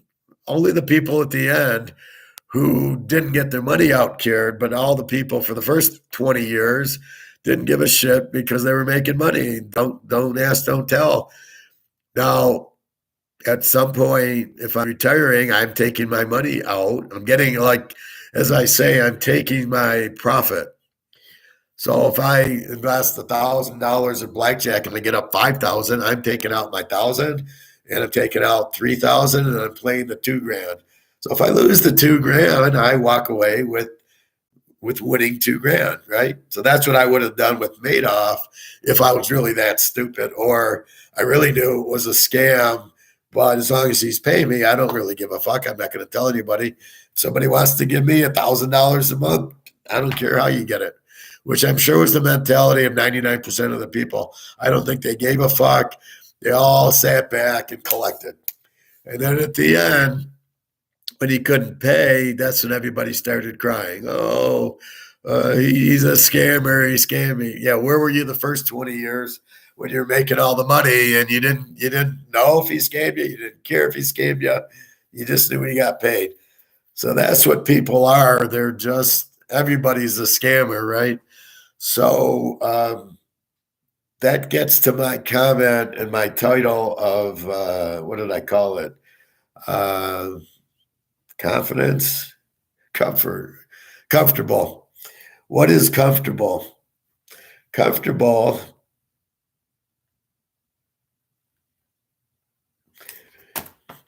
is key. So when I go and I tell people in the hot tub to buy gold, they don't listen to the professor and they poo-poo me. They're not comfortable doing it. They're not comfortable getting out of dollars. They're not comfortable getting into gold. They would rather lose than listen, and they're not comfortable with me, and they're very comfortable with their money in dollars, like Bobby's family. Bobby goes and buys silver, tells his family, hey, buy silver, and the family doesn't listen to him because they're not comfortable with it. They're comfortable in paper. They're clueless that it's worth nothing. They're clueless that it's being inflated to zero. They're clueless what's happening in China and in Russia and in Japan and India and every other country in the world, how they're all going bankrupt. They're all clueless to it. They just see the money as, well, it pays for dinner. It pays the bills. It pays for dinner. It pays for groceries. That's how they look at it. They don't have a clue that 2 and 2 equals 4. So I come along and they're not comfortable with me. Who's this guy? And then they're not comfortable with getting out of silver and gold into dollars. Now, it's funny, if we hold dollars, the funny part is it never goes up in value, right? It only goes down in value. So you never have a capital tax. You never have a capital gains tax on dollars because it never goes up. What do you have? You have a capital gains tax if you bought stocks and it goes up. You got to pay a tax because you were smart and made a good investment. Fortunately, we can go play blackjack or poker. We don't have to pay a tax on making money there. Then they see us buying gold and they know we're going to make money in that. So now they come out with this tax. But again, it's only if somebody does a 1099 form. And I'll tell you, I've never given my Social Security number out. If I do sell and I have to do it, they're not getting my Social Security number. They're getting Nick's or they're getting Bobby's. They're not getting mine. That I guarantee you, because there's no way I'm going to show it, because that's really the only link to Social Security number. That's why you're fucked with stocks, because you open up an E-Trade account, you got to put your Social Security number in. So everything's, the buy and the sell is all on the site. So they know what you bought, they know how much, they know what you made. But when you buy gold, if I don't give them my Social Security number, who's it going to? You don't know what I bought it for. You don't even know I own it. You only know I sold it, but you don't even know who I am, especially if I use Bobby's Social Security number or Bill's or Bernie Madoff's. Let's say I use Bernie Madoff's social. You have no fucking idea. So, I mean, that's the other thing that you got to try to think. But why are they after you for selling gold? Gold is money. Gold is not an investment. Just because you bought gold and went up. So if I bought Canadian Club and now this bottle's worth $1,000 and I sell it, how is that a fucking asset? And how do I have to pay a tax because I held something that people wanted that I sold and made money on? What is that your business? That's not your business. So I mean, that's that's where the government's so fucked up. They want to keep taxing you. Oh, you made money. You were smart. You made money. You bought a Mantle card. You bought a Jordan card. Well, since you made money on it, we're going to tax you. Like, what the fuck? So I don't know how eBay works. Maybe somebody can clue me in there. So if you sell a card for $10,000, this Montana card, I sell it for $1,100. Do I pay tax on it? Do I pay tax on it then? Or how do I pay tax on it? It's a capital gains. I clearly bought it for $5. I made $1,000 on it. Do I pay tax on it? Is there a minimum that I have to pay tax?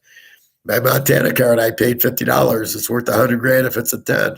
I sell it for the $100,000. Do I have to pay tax on it? That would be more of an asset capital gain, but what is the definition? It wasn't an investment. If Nick buys a Burrow card or Mahomes card, it's not an investment. He likes the card. So it's really not an investment. This is the problem. So why am I paying capital gains? It wasn't, if I bought gold or silver, it's not an investment. It's to get my money out of the dollars. It's insurance. I am not buying it as an investment. I'm not expecting to make money at gold and silver. I know I'm going to make money on gold and silver because you're printing this to zero. Can I then offset it with the amount of money I lost in dollars? That's the key question. Now, I know if you hit. Now, in Vegas, when I hit all my football picks, I did not pay capital gains on it, even though I had the papers. So I took the tickets, and I had a whole lot of tickets. because there's $100 and a couple 200s, 500s. And so I took a stack at a time and I made 3 different trips. And one lady knew I had a lot. And she said, no, if you give me all of them, we won't 1099 you. And I go, well, I like coming up here and collecting, was my answer. Like, fuck you.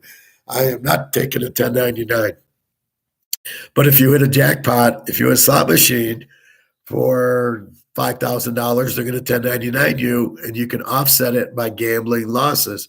So if you're at the track and you win, they 1099 you, you pick up all the slips and say, well, this is what I won. I lost all this money, so I broke even. So how do you do that with gold and silver or a Canadian club or a mantle card? How do you then show that as offsetting? So I didn't really make all that money. It cost me, so I only made a little. So that's my advice with the gold and silver, is to try to figure out how to get something that shows, if you sell it for 50, that you spent 49 on it. And then, because you really don't have any, I don't have a slip. This is what I bought it for. I have these slips, right? So let's look at this. I can find a way.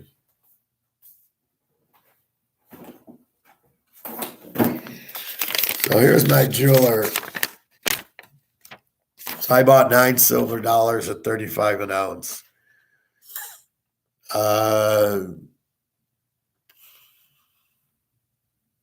Okay, I don't have my name on this. I don't have anything on here that says it's me. And I paid, well, here I paid cash, so I need to find one that I paid credit card with. Let's see if I have something like that.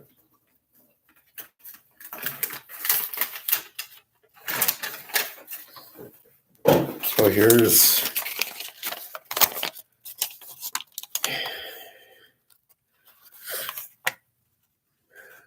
this is a credit card. This is a Visa. So it's got my name on it. That's it, not my address. And I bought 10 at $26.78 with my name. That you can't really prove I bought it. It's just somebody could have used my name, although I have the receipt. But I mean, that's really all that. They don't have a social or an address or anything. So we'll have to think of a way to offset it, but we can offset the gain with losses. But again, it's totally, I did not buy it as an investment. This is never to buy as an investment. This is to get out of dollars, right? I'm going to lose all my money in the bank. I'm changing it into gold and silver. It is not an investment. It's security. It's insurance. So, I just don't get what they're trying to do that. So let's see. What else? So beware of Vanguard, BlackRock, JP Morgan, Elon Musk. Don't trust any of them. Don't do business with any of them. They're out to get all of us. They're probably the ones running the government. Now this new guy who's another fucking Nazi. This is the problem. These are the idiots trying to take our freedom. And you can see they're just out to monopolize everything and make everything very expensive and things like that. So it's very, very, it's not capitalistic. It's all communistic. So we got to be careful with that. So anyway, gold and silver. Let's see what happens after the Super Bowl. I look for the big jump. The more you can buy with cash, the better it is. Then there really is no any way that you bought it, and then when you sold it, go to a place that won't 1099 you, and we'll have to research that through the class here. If people are able to sell it without a 1099, and I think there's a limit on it. I don't think they'll 1099 you under $10,000. So if we need to, this is why I got 1/10 of an ounce and 1/4 of an ounces. So if it's $9,000, I won't get 1099. So let's look at that. So let's look at 1099 limits. Maybe that's our way out.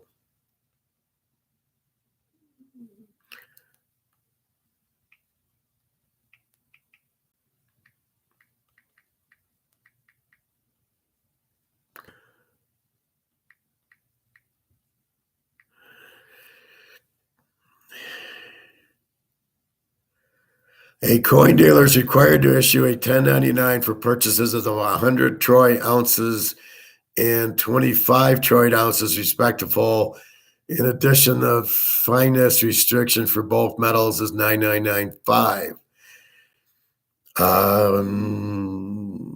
So he's required for purchases of 100 troy ounces. That's purchases. I don't care about that.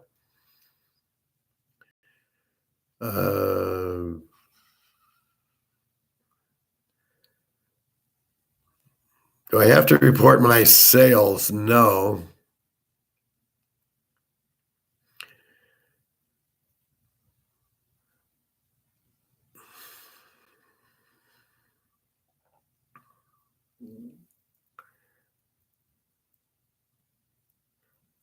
When a customer sells large quantities of specific coins or bullions, when clients pay 10,000 or more in cash, I didn't do that. I kept it under 10,000.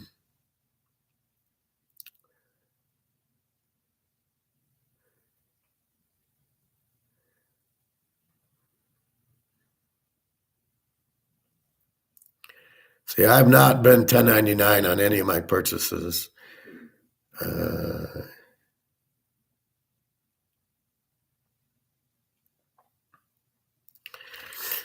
So the bullion must be a fineness of at least 0.995, and the total purchase quantity must be 1 kilo. Here we go.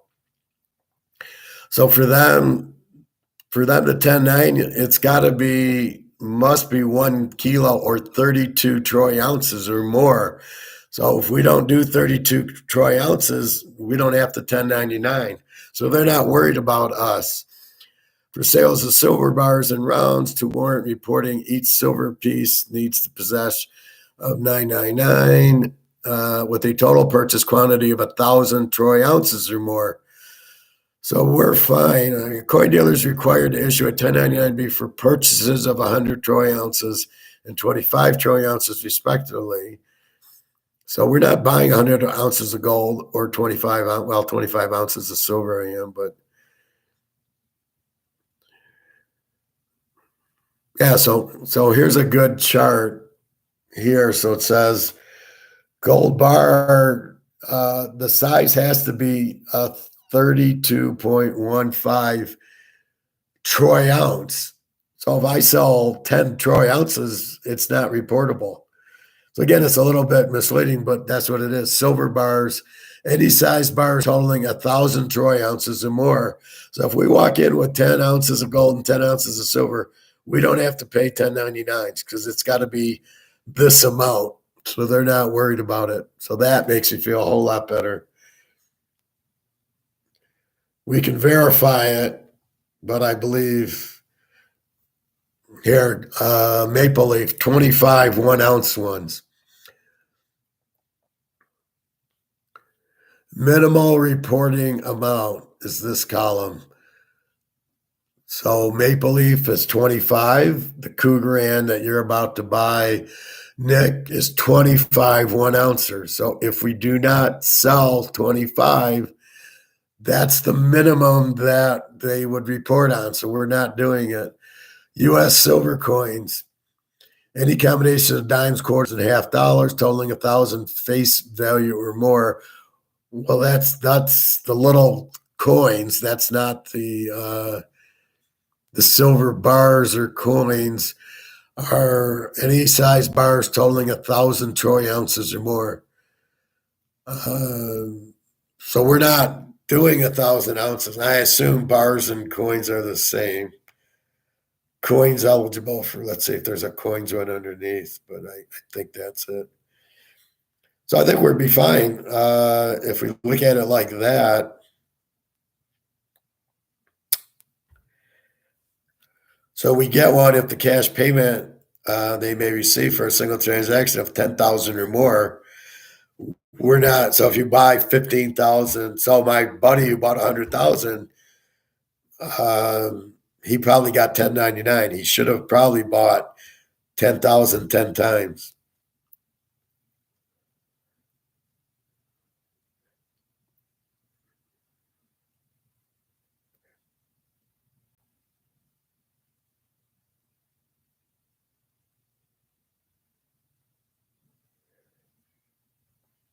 It is important to note that any of the previous mentioned forms of payment for purchases exceeding 10,000, with the exception of U.S. currency, does not constitute as cash.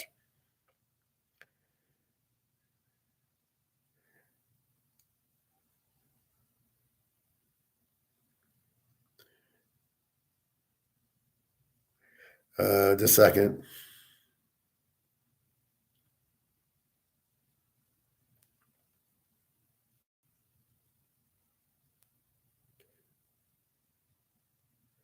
Yeah, in conclusion, capital gains are one of the primary parts of a large transaction report that the IRS is looking for. So it looks like if we just sell 1 ounce, it's not 1099. Again, it's confusing. So we need to confirm this. But like here, the maple leaf is 25 1 ounce coins, minimum reportable amount.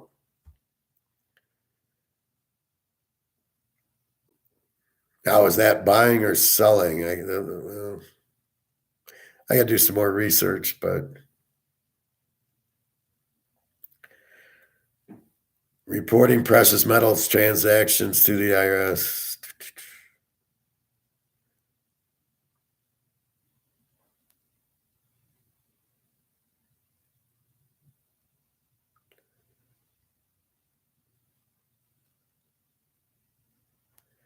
Yeah, this is done when a customer sells any of the products mentioned in the IRS list in specific amounts.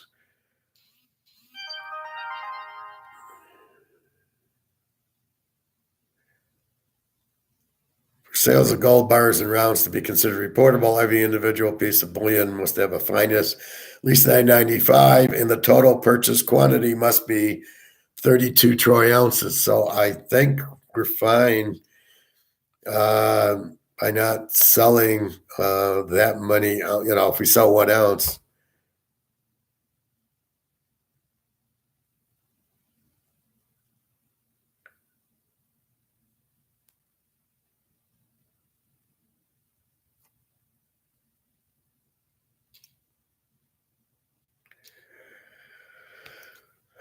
So I got to confirm what this 32.15 troy ounces is. Is that what we would turn in or what we buy? I believe it's what we sell. So let me quantify that with the store, or you guys talk to your guys. Maybe Nick, when you buy your Cougar and ask them. But so it's fine if we just sell 1 ounce. Then who cares? I mean, if the minimum's 32 or 35 maple leafs or whatever, they don't care if we sell one because they don't expect it to go to 50,000. So if we sell one for 2,000, they don't care. Because right now, if you just sold it, you wouldn't get 1099 because you didn't make any. So if you spent 2,000 and you get 2,000 for it, there's no capital gains. You didn't make any money on it. So that's where you would how you would look at it. But I got to get some more information on what he's 1099, 1 ounce or 32. Otherwise, then we just sell 1 ounce at a time. We don't need to sell 32 ounces of gold and silver. Once it hits 2,000 an ounce, so we sell 5 ounces at 10,000, and that would keep it under the limit. So again, and as long as it's under 20 or 32 or whatever. So that's really the name of the game. That's what you're trying to avoid. Otherwise, so that's what we need to game plan. But there you go. So again, comfort or comfortable. Like on a date, playing poker, playing craps, any investing, you've got to be comfortable. You sit at a poker table, you've got to be comfortable how to play. You meet a new girl, you got to be comfortable. She's got to be comfortable with you. So that's your first thought is to get comfortable, get the girl comfortable, get you comfortable. Now everybody's comfortable. Now off you go. So that's really what the first thing you're trying to do is betting football, buying gold and silver. You got to be comfortable in it. Most people are not comfortable with the gold and silver and everything like that. So that's really what they're trying to do. Um, Hold on one second. I gotta do something. I will be right back. If I can figure out how to pause this, which I don't know. So if I end the stream, your system without meeting will no longer be live. Yeah, I don't know how to pause this thing. I need to pause it, but there's no pause.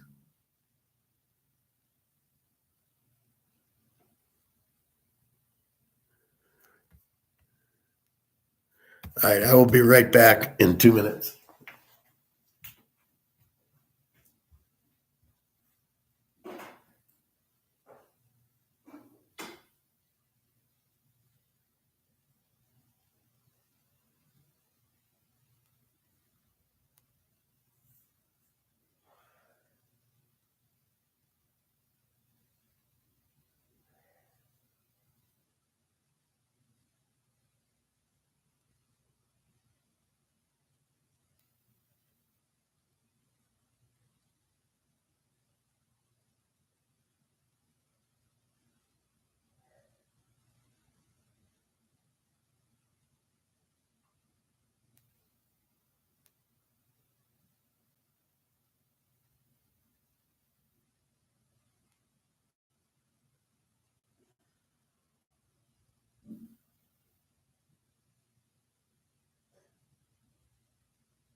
My apologies. So I will check a little bit more into this gold and silver. The 32 ounces, does that mean what we can sell or when we're buying it? Or if I come in with one and it's worth 50,000, am I going to get a 1099 on anything, or is there limits? And that's why, like, so if silver's 2,000 an ounce, you sell 2 or 3 of them to keep it under the 10 and you won't pay capital gain. So I don't know if it's every piece you sell is a capital gain or is it a certain amount. Now in stocks, it's going to be a little different. They're going to charge you for any stock you buy or sell. And they have that record. So I don't know how gold's going to work. Let that be our biggest problem. Oh, we made 50,000 on it. Now what do we do? So we will see. Anyway, so with gold, well, with comfortable. So if we're trying to talk to people, they got to be comfortable with us. If you're trying to, date somebody or take somebody to dinner, or it's a comfort. They come with you because they like you, then you got to be comfortable with them, and then it leads to something else. So it's always a comfort. But I'm trying to get people to buy gold. It's to protect themselves. They have to be comfortable with me, and they have to be comfortable with the gold. So if you try to tell somebody, I like the over in the Super Bowl, they got to be comfortable betting and they got to be comfortable with you. So I think the biggest problem we face is talking to people is getting them comfortable with us. You see somebody you like, you see a nice girl and you want to talk to her and you don't understand why she's not comfortable. So you got to learn the girl and make her comfortable, or the guy or whoever, whatever you're trying to do. It's a comfort thing. Once they're comfortable with you and they can trust you, then it's easier. But when I'm sitting in the hot tub and I'm trying to talk to people about gold, they're just so uncomfortable talking because they don't know anything about it. And that's usually the problem. I have an easier time talking Super Bowl than I would gold, because gold, there's no trust. But if we look at Madoff and we look at these Vanguard guys and BlackRock, I don't know why they're comfortable with Vanguard. They're putting their money into these ETFs. It's because somebody's telling them who they trust. So if the father has money in Vanguard, he's making money, he then tells the son or the daughter, and that's a lot what happened with Madoff. The father would do it, so the daughter did it because the father did it. He's smart. He's not going to do anything stupid. The father just doesn't care if it's a scam because he's getting paid so much money at 20% or 10%, whatever he's making. He doesn't care where it comes from. He doesn't care because, in effect, if somebody's giving Madoff money and then he's giving it to me, he's really not hurting anybody because the guy gave him the money. So he's taking the money he gave him and and then he pays me with it. What do I care? You're not stealing money from anybody. That's why the Ponzi scheme worked. People were making money. So therefore, who were they going to tell? Only when they lost money did they tell. So they're all guilty too. They had a sense it was a scam, but they knew they were making money. So what are they going to do about it? That's human nature, and that's the problem with people. They'll do things that are illegal as long as they don't get caught, as long as it benefits them. But as soon as it doesn't benefit them, I lost my money, then now it's a problem. This is why the SEC didn't do anything. What do you think the SEC? They were getting their kickback. As long as JP Morgan was paying them $1 million, the SEC had no problem with it. Then at the end, the guy, they're in Congress and they're bitching at the SEC. I don't care. I made a lot of money off of it. Too bad. And that's what happens with the JP Morgans paying off the judges and paying off the Congress and the senators. long as they get their money, they don't care what JP Morgan does. Oh, you want to price fix gold? I don't care. As long as you're giving me $1 million, you can price fix gold all you want. That's the problem with America now, is they're all on the take, and then they get comfortable screwing everybody. They don't care. They don't care that they're keeping the price of gold down. They don't care Russia and China and India are buying it all. All they care about is they're getting their $1 million. JP Morgan can do whatever they want. JP Morgan, on the other hand, is idiotic because they're letting all these other countries go ahead of the U.S., and they're going to get burned in the long run because nobody wants JP Morgan. Because you know what? $1 billion US that has a value of zero, and you times them, you got a value of zero. So the Buffetts and the Morgans, all these Nazis are going to get their day. This Rogue and BlackRock guy, think, and Tesla's guy, they're all going to have their day in the sun soon. So all we can do is, since we're little pishers, is buy our gold and then think of ways not to get 1099. So I wonder what we can almost like, here, I'll give you a 1/4 ounce of gold if you don't 1099 me. I think I might do it. He makes out, as long as you take care of the person, he'll be less inclined to 1099 you. So if I give gold's 50,000 and I say, well, here's a 1/4 ounce of gold, or here's 10 ounces of silver, don't 1099 me. And it's just a little guy who owns a little coin shop. He might not 1099 you. Okay, don't say anything. Nobody will know you're here, because it's money to him. So he gets the coin that he can then sell. So, I'm sure there's a deal you can work out with the guy. We might as well play Madoff too, right? We'll give you 10% of the money. Don't 1099 me. And instead of paying all this in tax, you never got 1099, so you don't owe the tax. So there's ways around it. We can think like the Russians also. That might be a good way around it, actually. Anyway, so what else? So we looked at football. We looked at poker is the same thing. It's a comfort thing. Read the player. Know if your hand's good or not.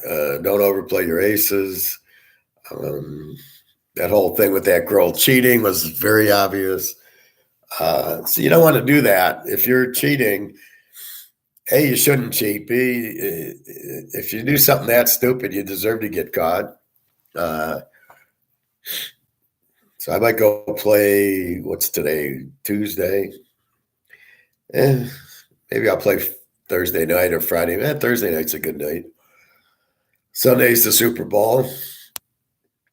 We'll see. My friend just sent me a message about money, but I don't know what he means.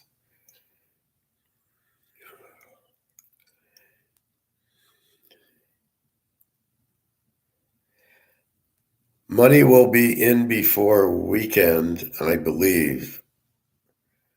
Oh, okay. So I think he's talking about my Social Security. I'll have to check my bank. I'm expecting it tomorrow, but since it's the first payment, that's how I am. Okay, once it's coming in, and I know it's coming in every month, then I don't worry about it. Then I'll go on vacation. And I asked her that. I says, my brother's in San Diego. Can I visit him? Am I restricted? She says, no, you can even go to Europe. And I go, oh, good. I'll go see my girlfriend in Europe. And I'll still get my money. So, theoretically, I could live in Europe. I could live anywhere. It's going to hit my bank here. I'll transfer it to my bank wherever I'm at. So I'm like, maybe I'll do that. And then maybe I don't have to 1099 the gold if I'm not here, right? So I'll have to check all that out. But anyway, yeah, the end is near. You'll see it with the euro and the yen first, and India. They're all bankrupt. China is bankrupt. And Russia is bankrupt. So they all want their gold to go up. The question is, how much longer is JP Morgan allowed to do the derivatives? And even though they want to do the derivatives, who wants to buy them? So if I'm selling 1,000,000 ounces of gold that I don't have, who the fuck's buying the derivative that's saying I'm buying $1,000,000 worth of gold that I won't get? It's the stupidest thing I've ever seen in my life. What a bunch of fucking idiots. But that's the Keynesians for you. So anyway, what else was I going to say? So again, comfortable. That's why so you get frustrated when people don't listen to you and they're not comfortable with you or the topic you're talking. So if you're talking gold and silver, they're not comfortable with the topic. They're not going to listen to you as much, not because of you, but they're not comfortable with it. They don't understand it because they're too stupid to realize the end of the dollar is near and it's the time of gold and silver. And they should know about it, as you know, but to keep your head in the sand, I don't understand. It just is, it's really like, what the fuck are you doing keeping your head in the sand when you need gold and silver now? The problem with it is if you wait 6 months, the price is not going to be 1,900 for gold and silver, or for gold for an ounce, and you're not going to be able to find it. And if you do see some, it's going to be 30,000 an ounce. And that's the problem. That's why I kind of say buy it now, is because that is a time limit thing. And it's been waiting, and yeah, it's been 50 years and da-da-da-da-da. But now you can see the other countries lining up going, okay, we need it to go up. Now we're broke. We got all this gold. And it just, JP Morgan is not capable of dealing with the Russian mafia. They met their match. So we will see about that. So anyway, get your gold and silver. I think I'll take a ride to my coin store before I go to my coin store is open till 5 today. They were closed Sunday, Monday. So I do gotta ask them about that. But I don't know about asking them or not. I'd rather ask other people. I should go to Ann Arbor and ask that guy about it. He's more likely to not 1099 me, so I'll have to make deals. But I think we can make deals. I think because they're not banks, they're coin stores. Stay away from banks. You don't want to go to government stores. If you go to Joe's coin store, he's more likely to take, here's a quarter ounce, or I'll tell you what, it's 50 grand, give me 45 and don't 1099 me. And it's in your best interest because you'd have to pay, 28% of your profit until we can figure out a way to wash it. That's what it costs. So therefore, you don't want to start paying 40,000 at 25% or whatever. And then we got to figure out ways of getting losses to offset the gains, which I don't know how you do it with gold, but is it restricted to gold or is there other avenues? But that'll be our biggest problem is when gold goes to 50,000 an ounce. Is that? But so maybe I would recommend buying 1/10 of an ounce and 1/4 of an ounces also. I don't see where I'm going to really sell my ounces too much. I mean, if I got 50,000 for it, I don't need 100,000 in cash. As long as I got it in gold, it'll be more to buy a Mercedes, which I'll just buy the Mercedes with it. I don't need the cash. So this will be very interesting what I do. But basically, I can see selling a quarter ounce for 10 grand versus a full ounce for 50. So I don't know how many full ounces I'm going to sell versus the 1/10 of an ounce and the 1/4 of an ounce, depending on what I need money-wise. But we'll see. I think the shit's hitting the fan pretty quickly. You got the war. You've got all this, let's see what happens right after the Super Bowl. I think that's our first hurdle is after the Super Bowl, like after the Olympics. The war started the day after because China hosted the Olympics. So Russia waited the day after. So we will see what's going to happen here as far as what are we doing after the Super Bowl. Will it start then? Will it go a little bit further? This is interesting. I just see everybody doing the same thing, right? The businesses, oh, this is our plan for the drafts coming up and pro. I mean, nobody's even like their heads are so far in the sand. Nobody's even, well, we'll have a recession. We had it in '08. We survived. We'll survive this. This is the mentality because they don't know what it is or why it happened or why it's happening now. And so they're just thinking, well, we've lived through 1929 and all this. I've got money in the bank. Why would the money, why would it lose value? Just because they're printing so much of it, why would that lose? Why would it, we've had inflation before. And that's the mentality. That's the comfortable I'm talking about. They're comfortable with it because they think it's the same. They don't realize it's different this time. And that's really the problem, but it's okay. They can do what they want. And we'll do what we want. We'll do the right thing. So anyway, that's what's happening. Again, I like the dog and the over in the Super Bowl. Right now, Philly's 1.5, so I like KC at 7.5. I think that's a very good bet. I think with Mahomes, he's special. He's not going to get blown out. With Philly, I don't mind them. Hurts could have a bad game like he did at Alabama when he got benched for Tagliabue. He didn't really do much at Oklahoma. He ran a lot, but they didn't. They got killed. So I don't know what Hurts in a big game is going to do. He really hasn't played in a big game. Beating the Niners was nothing because they played the four-string quarterback came in. Bobby, no, not really. A little cold. Yeah, honey and tea I had. Well, I've had the cold. Now it's in my throat again, like happened last time. So I did take my silver streak, and I took my vitamin D. So I might take some more. Where's my other thing? I did run out of this mullet. I might have to get some more Matt Millen. Anyway, I'm not, I'm fine. I mean, I don't have a fever. I really haven't been sneezing that much, so I'm okay. So we've been talking a lot of gold and silver today. I was watching class for the past 2 days. Okay. Is Greg and John still suing somebody? Here's what happened with Greg and John.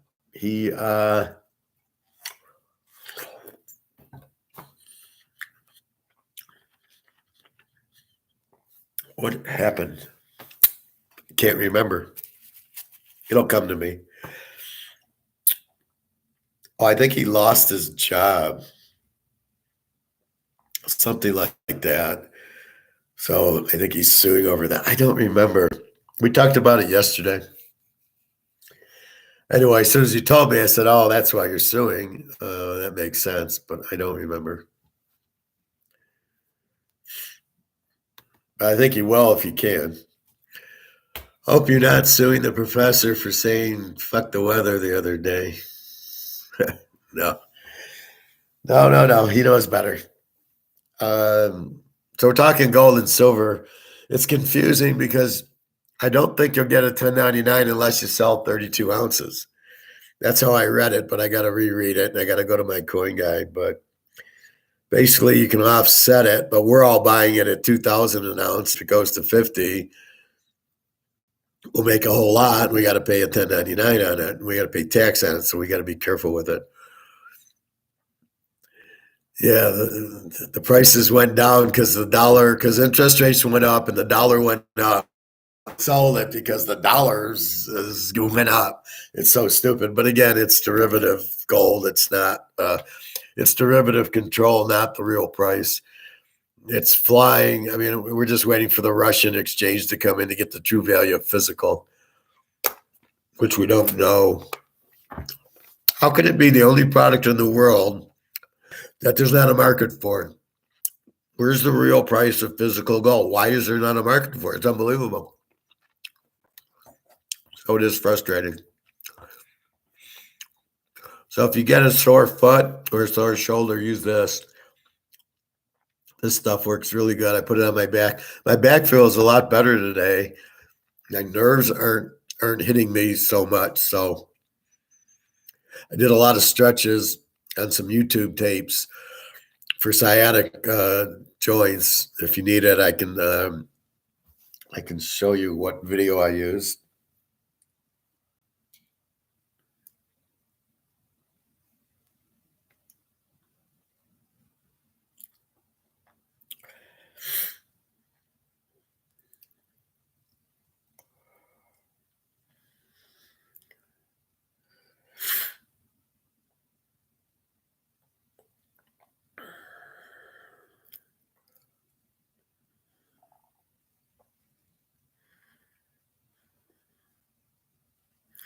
It's this one on the left. This one worked really well. Sciatic nerve. They give you a few exercises, and it really makes it go. Some of these guys are just idiots.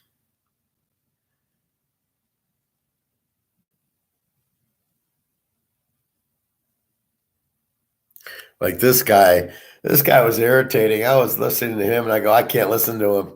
He's so weird and so hard to listen to, and he's trying to sell his product. I just like, fuck you. But yeah, this was definitely the best one. It's right here. So find this if you have it. Goes through these stretches that are just very good.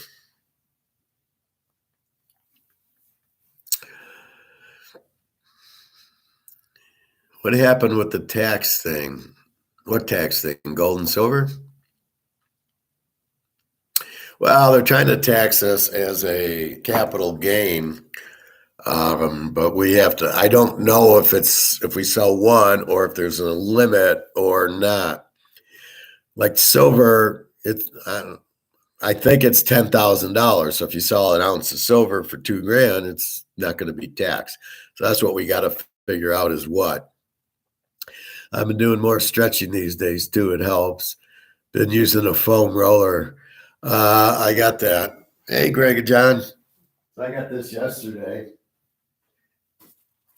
My foam roller I went to CVS. They didn't have it. So I got this. It's a little bigger than I wanted, but this is all I had. And I haven't used it yet. I just use other exercise with the door. So I'm pushing on a door and stretching like that and on the floor. And it worked great. So I did that.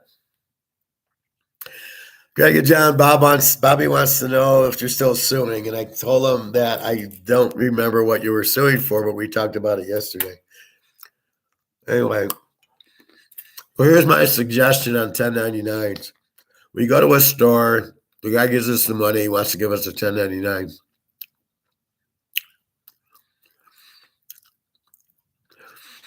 Well, go to Myers. I got this at Myers. Target probably has it too, but CVS didn't. And I thought I bought one at CVS a couple years ago, but it never made it home from Alabama. So here's my thought on the 1099. Gold goes to 50,000. We want to give them an ounce. We want to get money.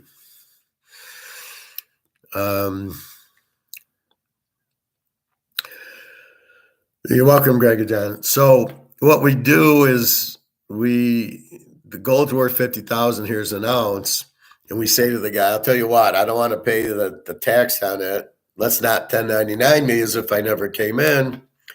Why don't here's instead of giving me 50 grand, give me 47,000. Here's 3,000 for you. Don't 1099 me. You think the guy's going to 1099 you for 3 grand? Fuck no. He'll pay it off, and you never got 1099. Oh yeah, I thought Greg and John was suing the professor for hurting his feelings the other day when he said, "I don't give the fuck about small talk like how's the weather." Bobby. Okay.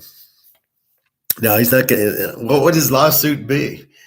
What would the suit possibly be? He sued you for the weather.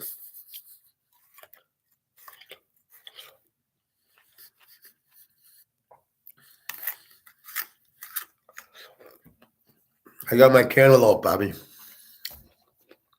supposed to be good for you. Yeah, Greg and John knows it's a joke. Anyway, so I think that's a way out of getting 1099, but I got to dig in more on the amounts. And that's why I buy quarter ounce of gold and tenth of an ounce. And really, what are we going to get?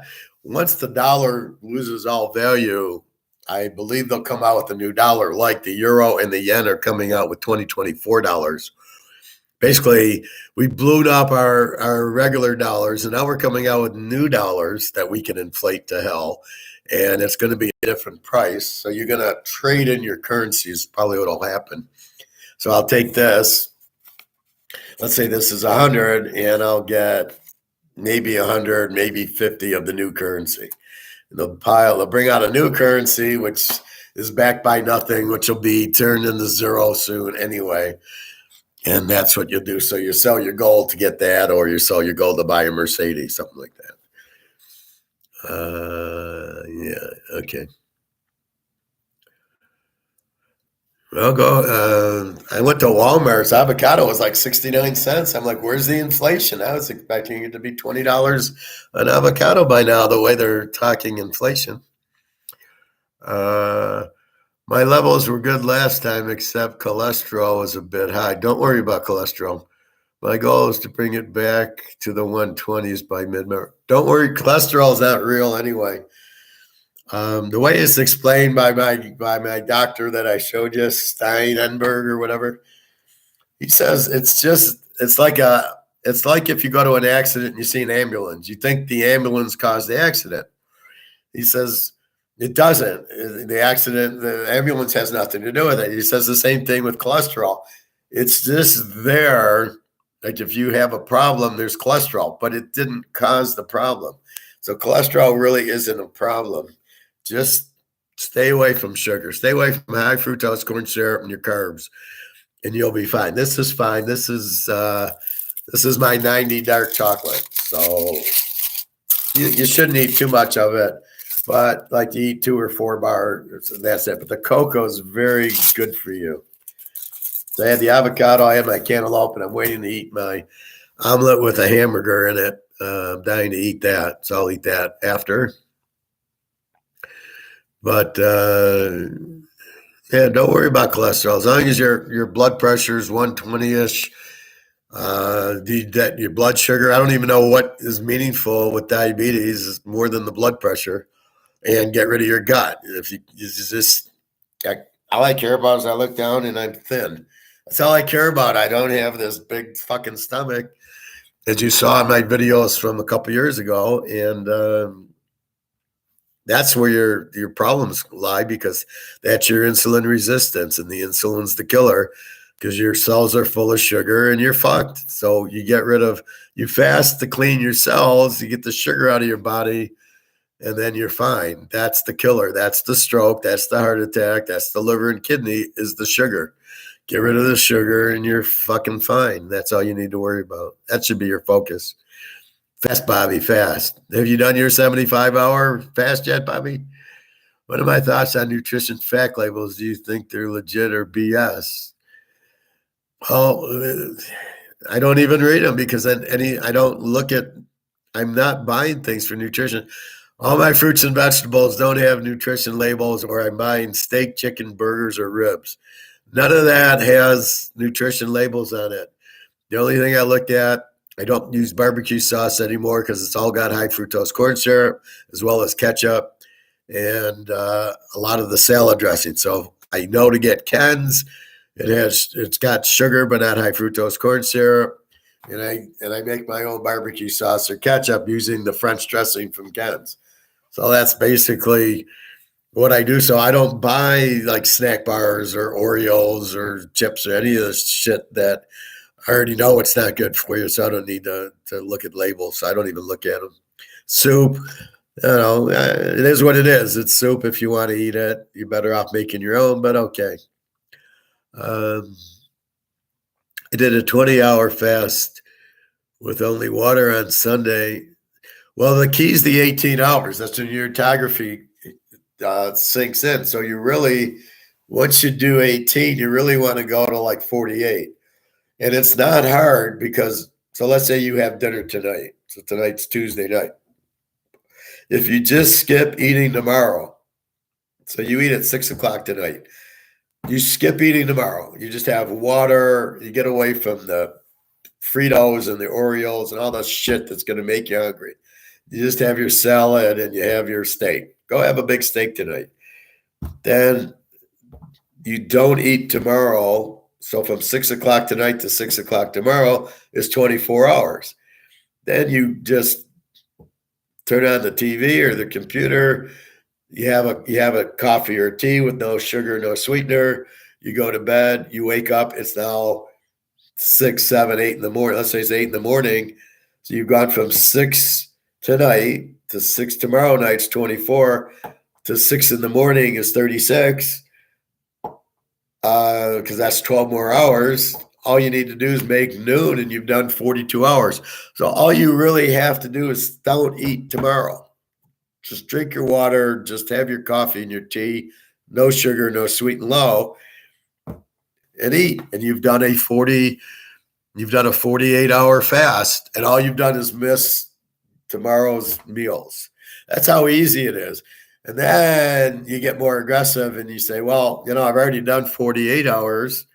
Well, no, it'd be 42 hours, right? It'd be 36. It'd be 42 hours if you go to noon. So if you skip that and then skip dinner and then get to sleep, now you're in the 60s. Now you're really getting healthy. And really, so I would just say do one day. So don't eat tomorrow, let's say. So have a big steak. Don't eat tomorrow. And then you'll see, you'll be fine. You might get a little rough, but you'll stay busy. And then you get to sleep and you'll be excited going, okay, good. I can wake up. It'll be 36 hours. I wait around till noon or go to the gym I go to the gym, go get out, go shopping. It's noon. It's 42 hours. Now the autography after 18 hours has worked. I'm fine. And then you start eating. So really all you're doing is really missing lunch and dinner tomorrow, and you'll do 42 hours. If you can then hold off to dinner, you do 48. And if you can hold that off, now you're in the upper 60s. That's how you really get to the 60s. You don't eat the first day. Then you're waiting till noon and you say, fuck it, I'm not hungry. And you have 5 glasses of water and tea and, coffee. And before you know it, it's now you're not that hungry. Once you get past dinner and then you get to bed and you wake up, you're in the 60s. And then you feel good because you're doing it for health. It's a whole different atmosphere than doing it because you have to, right? It's like trying to stop smoking. Well, I like smoking, but if you're doing it for health reasons, it's different. So if you don't eat because it's healthy, it's not hard. Missing the first day is nothing. And now you miss the first day, you're at 42 hours. If you just skip the second day, you're in the 60s, and it's a pride thing. It's like, fuck, you're feeling, you're cleaning your body out, you're healthier. So everything's there that you're like, fuck, this is great. Like my foot got healed 75 hours. It was probably healed after 48. It's been fine. My back, that's not a fasting thing. That's not from eating anything that my nerve, my sciatic did. But now with the exercise, I feel okay today. I felt fine all morning, and then I sat down here and it started hurting. I took my ibuprofen. I feel fine, and I'll do my exercises when I'm done here. But right now, my back's not hurting at all. So we'll see. Then I'll go work out in the pool and see if I can work out or not. I've been kind of tentative because of my back. I'm thinking, well, maybe I need rest, but judging by the exercises, you got to do your stretches, but I don't really do that working out in the pool. And I think it keeps hurting because of that. So I kind of did a very light workout yesterday. But that's what you want with the fasting. You can, it's not hard to skip one day, especially because you can have water and coffee and tea. You just can't eat. I mean, but you go have 5 glasses of water with lemon in it. Fuck, you're fine. You don't need to eat. You really don't need to eat half the time. You're more dehydrated. Uh, I did it. Okay. Today I ate egg whites. Why are you eating egg whites? Why aren't you eating the egg yellows? And turkey sausage for breakfast. A chicken salad just now. Need to figure out dinner too. Why are you eating breakfast? Don't eat breakfast and don't eat the egg whites. You want to eat the egg yellows. The egg yellows are the protein. You want the protein. You want to eat protein and fat. You don't want to eat, you know, you're missing the point of the egg is the egg yellows is the protein. You want to eat steak because you want proteins. That's what you want to eat, and protein and fat, not the egg whites. The egg yellows is what you want to eat. Turkey sausage, that's fine. Chicken salad just now is fine, depending on what dressing you use. But don't eat breakfast. What time did you eat breakfast at? 7 o'clock? That's why we need medals to fly, because I would honestly hire a nutritionist at some point. Just eat vegetables and protein. There, I'm your nutritionist. Only thing is, I've been lifting weights and ran today, so my energy suffers doing it with no calories in me. What do you think? You don't need the calories. I work out every day in the pool, and I'm eating veggies and just eat your proteins. Eat your proteins. Just you're avoiding sugar, which is probably hurting your workout anyway. So I don't know why you think you need I'm not telling you not to eat. I'm telling you to eat at noon, and I'm telling you to eat dinner, and I'm telling you to eat steak and ribs and chicken for dinner and lunch, and have omelets with the yellows. No, don't take the yellows out. So here's my lunch: broccoli and red and yellow peppers and mushrooms, and I'll cut an onion, and then I'll put either a hamburger or chicken. Let it cook, let it fry up about 2-3 minutes. Then I have 3 eggs, mix those up. I pour those over the top. And if it's hamburgers, I then bake it for 2 minutes after letting it fry for 3. It's the best fucking food. And it fills you up. I don't even eat all my meal anymore. I go to Chinese, I get the General Chow. I eat half of it Saturday and the other half Sunday. I don't even eat the whole thing because I'm not hungry. Because I'm not eating the bullshit that makes me hungry, like Fritos, Oreos, M&Ms, all that shit. Hey, Ryan, I'm doing the carnivore diet. 1 meal a day around 5. A lot of carbs, I assume, carbs and veggies. That's fine. I prefer 2 meals a day, but yeah, one's fine. So you think 16-hour fast is good? Well, I think 18-hour fast is better. Eat at dinner, have a fucking steak, have your pig's ears or rabbit ears, whatever. Have your salad. Don't eat the high fructose corn syrup. Have a bunch of water, and then eat at noon when you should be eating your breakfast, not breakfast. There's no such thing as breakfast. You eat your lunch. It's funny how they fuck us up by saying breakfast is the most important meal of the day. Yeah, it is at noon. Breakfast would be not, you don't want to eat. You want your body, you want the guy inside you to dig out and clean you up. That's what you're doing. And if you eat all this garbage, he can't get to the bottom of the pile. So you want to eat less and let him clean you. That's phase 1. Let him clean you. Phase 2 is he clean you. Now you can add a bagel or you add something, but you don't want to eat a lot. You don't want to eat breakfast. You want to eat noon and 6, and have a little snack at 10 if you want like a popcorn or you want some, something, have it at 2 or 3 o'clock. Have a salad, have cauliflower, or whatever the fuck. Eat it then. Eat tuna, but eat it. You got your window. Think of it as I could eat between noon and 6, maybe 7 if you're like on the golf course and you get home at 6:37. Eat at 7. But that's it. That's your window, and that's when you want to eat. You can eat whatever you want. So as it hits 7, you're all of a sudden the light goes on saying, I can't eat anymore. I can drink, but I don't even want to. The problem is you're watching fucking TV and there's McDonald's commercial. There's Wendy's and there's pizza. And it's like, fuck, I don't want to see the food commercials. I'm trying to not think of it, Bobby, by the way, what workouts does the professor do at the pool? I swim a little bit. I run probably about 20 minutes.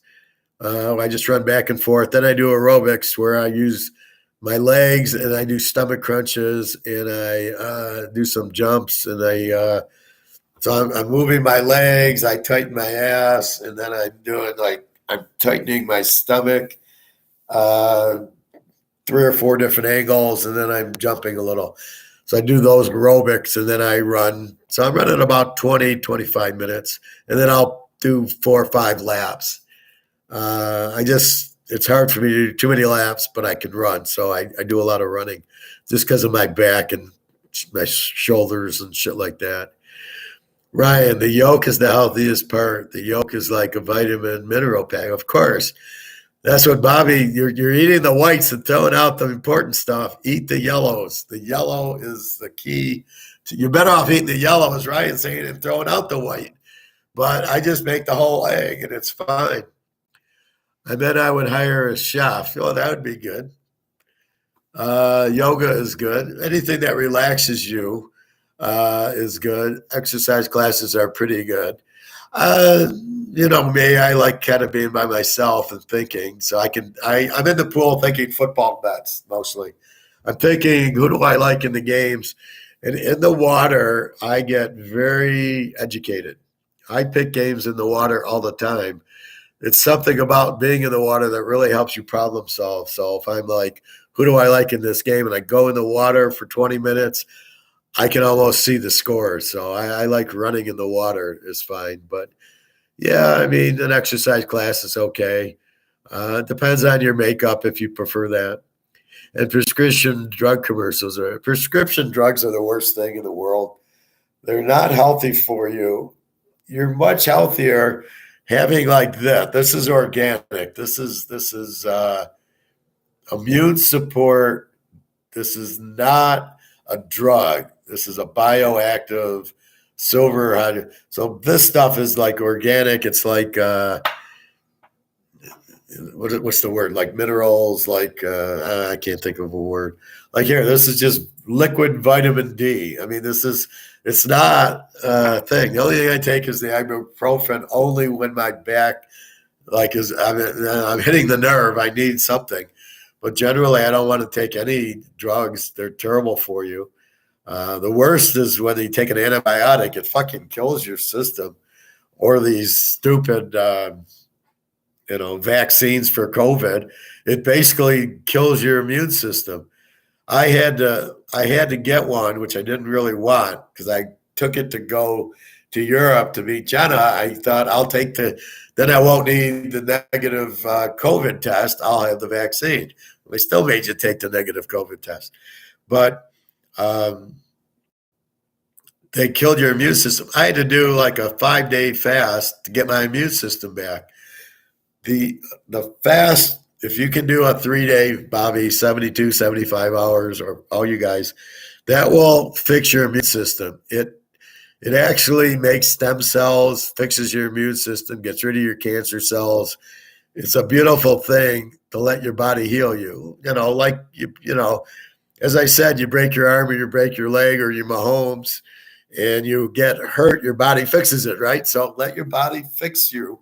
And the best way is to not eat, get out of its way, say, fine, it's all you, I'm not eating, and fix me. And then you go back to the 18 hours, so you don't need it as much. But I'd say once every quarter, it's probably good to do a 72-hour fast or at least a 48, and you'll get to it. But it's exciting.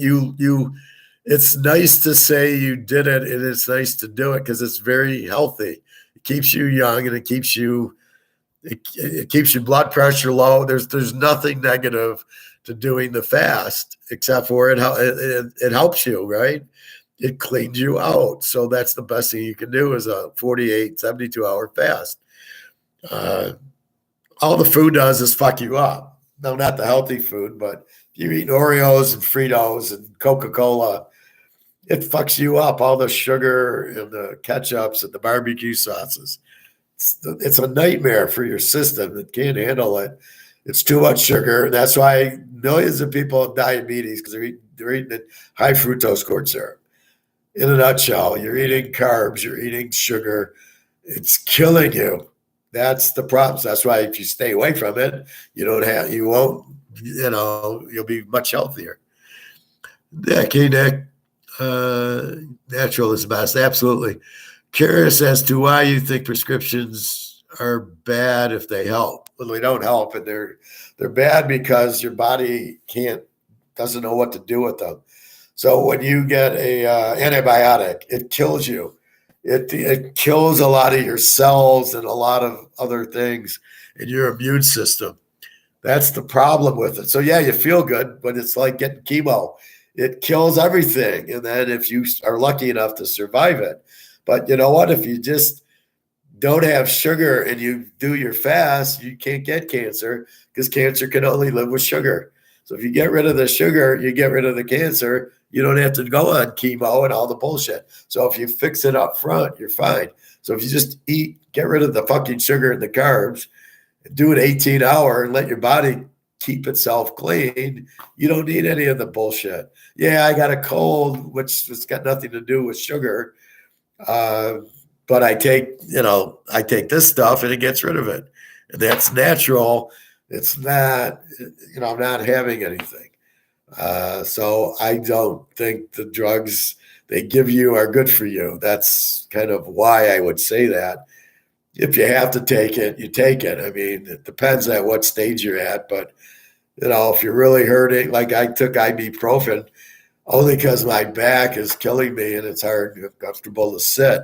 And I feel a lot better, but it's ibuprofen. I don't know how dangerous it is, but I will do a fast to heal from that. But when you got the thing for COVID, it killed your immune system, basically, and you're more able to get sick because you don't have an immune system. So I did a 72-hour fast to fix my immune system.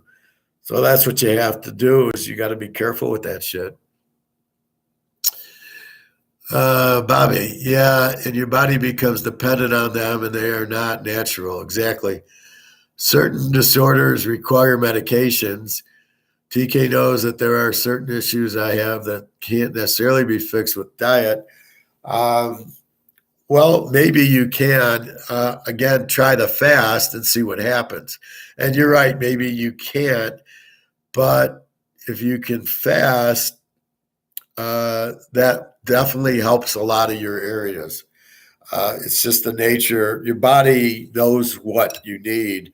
It can help you. But yeah, I mean, if the fasting doesn't work and you need the drugs, certainly take them. I mean, then you don't have a choice. But if you don't really need the drugs and then you hurt yourself, they give you the drugs, you're better off not taking them if you can just fast and heal yourself.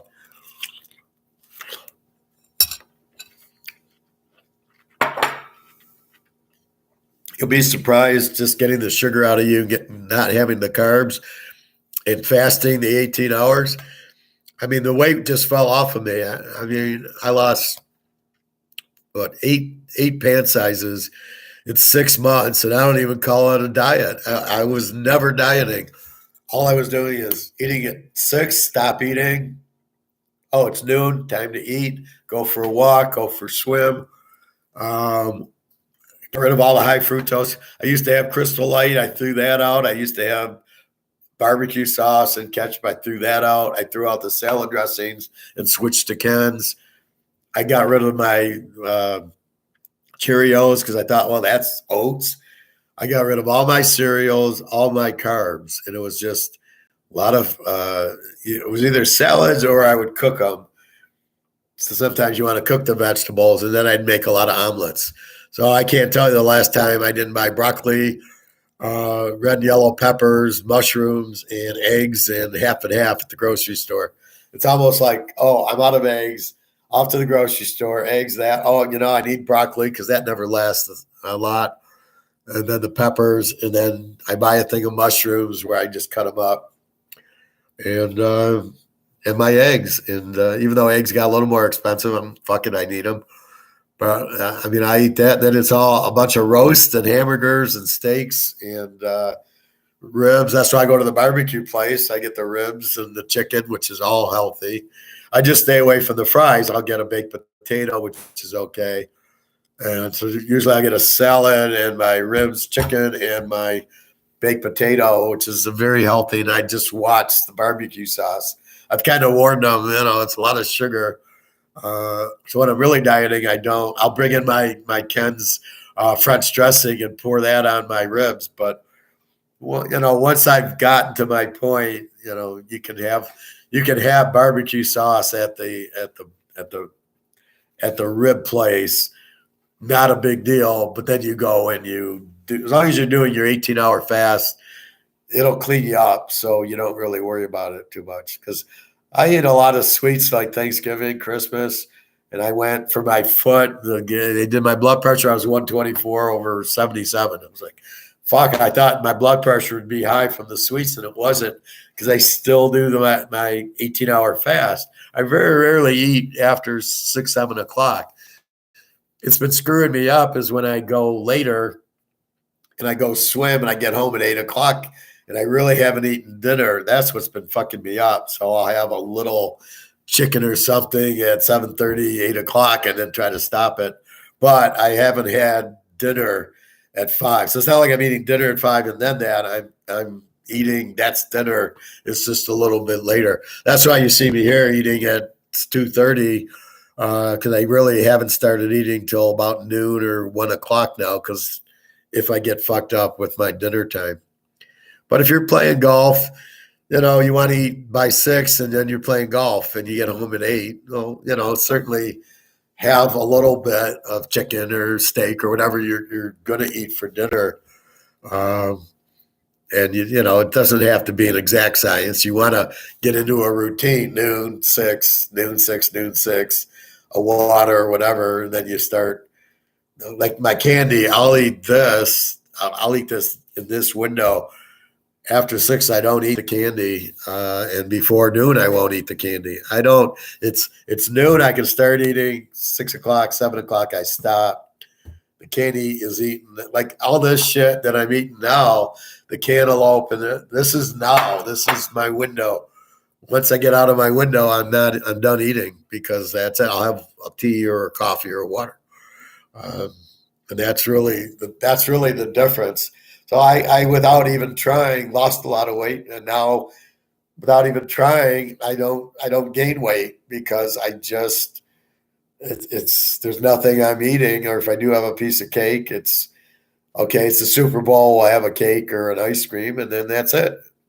And I'll buy like the one piece of cake. I won't buy the whole cake. I'll buy like a little piece, and then I'll eat it, and and then I'm done. I know, okay, that was it. That was your treat. So you still try to treat yourself, but basically you keep on that 18-hour fast, and that's good. Now the Super Bowl is frustrating because it doesn't fucking start till 6:30, 7 o'clock. So you're up till 10, 11 o'clock. It fucks up your whole timing, because you're trying to get to bed. 10 o'clock, you're relaxing, you're getting ready for bed. Now you're watching the fucking Super Bowl with all the commercials and everything. It's really hard to not eat during that. And if it's exciting, you're nervous. You got the bet, so you're a little bit with that too, where you're normally hungry when you're betting. So that's what you do. So you just be careful with that. But it's one day. So then Monday, okay, I'm back. I'm eating at 6. I'm not eating. So even if you do fuck up on the Super Bowl or Christmas or New Year's, you tend to, okay. So like when I go on a trip, when I went to Europe, you had to eat breakfast by 10 o'clock because the buffets you paid for and it's open till 10. So I'm eating at 9 o'clock. I don't want to eat at 9, but what am I going to do? So when I get home, I then get rough on my diet. But, you can break it a little bit under certain situations, but you go back to it. So your eating habit is 6 noon, 6 noon, 6 noon, and then you skip a day every once in a while and go. Where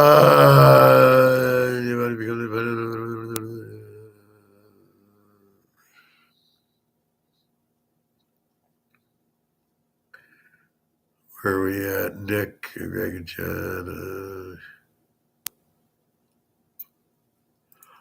Okay, Nick, I've been big into fermented veggies and beet juice lately. Have liver issues, and fermented veggies are good for the gut. I have something for you for liver.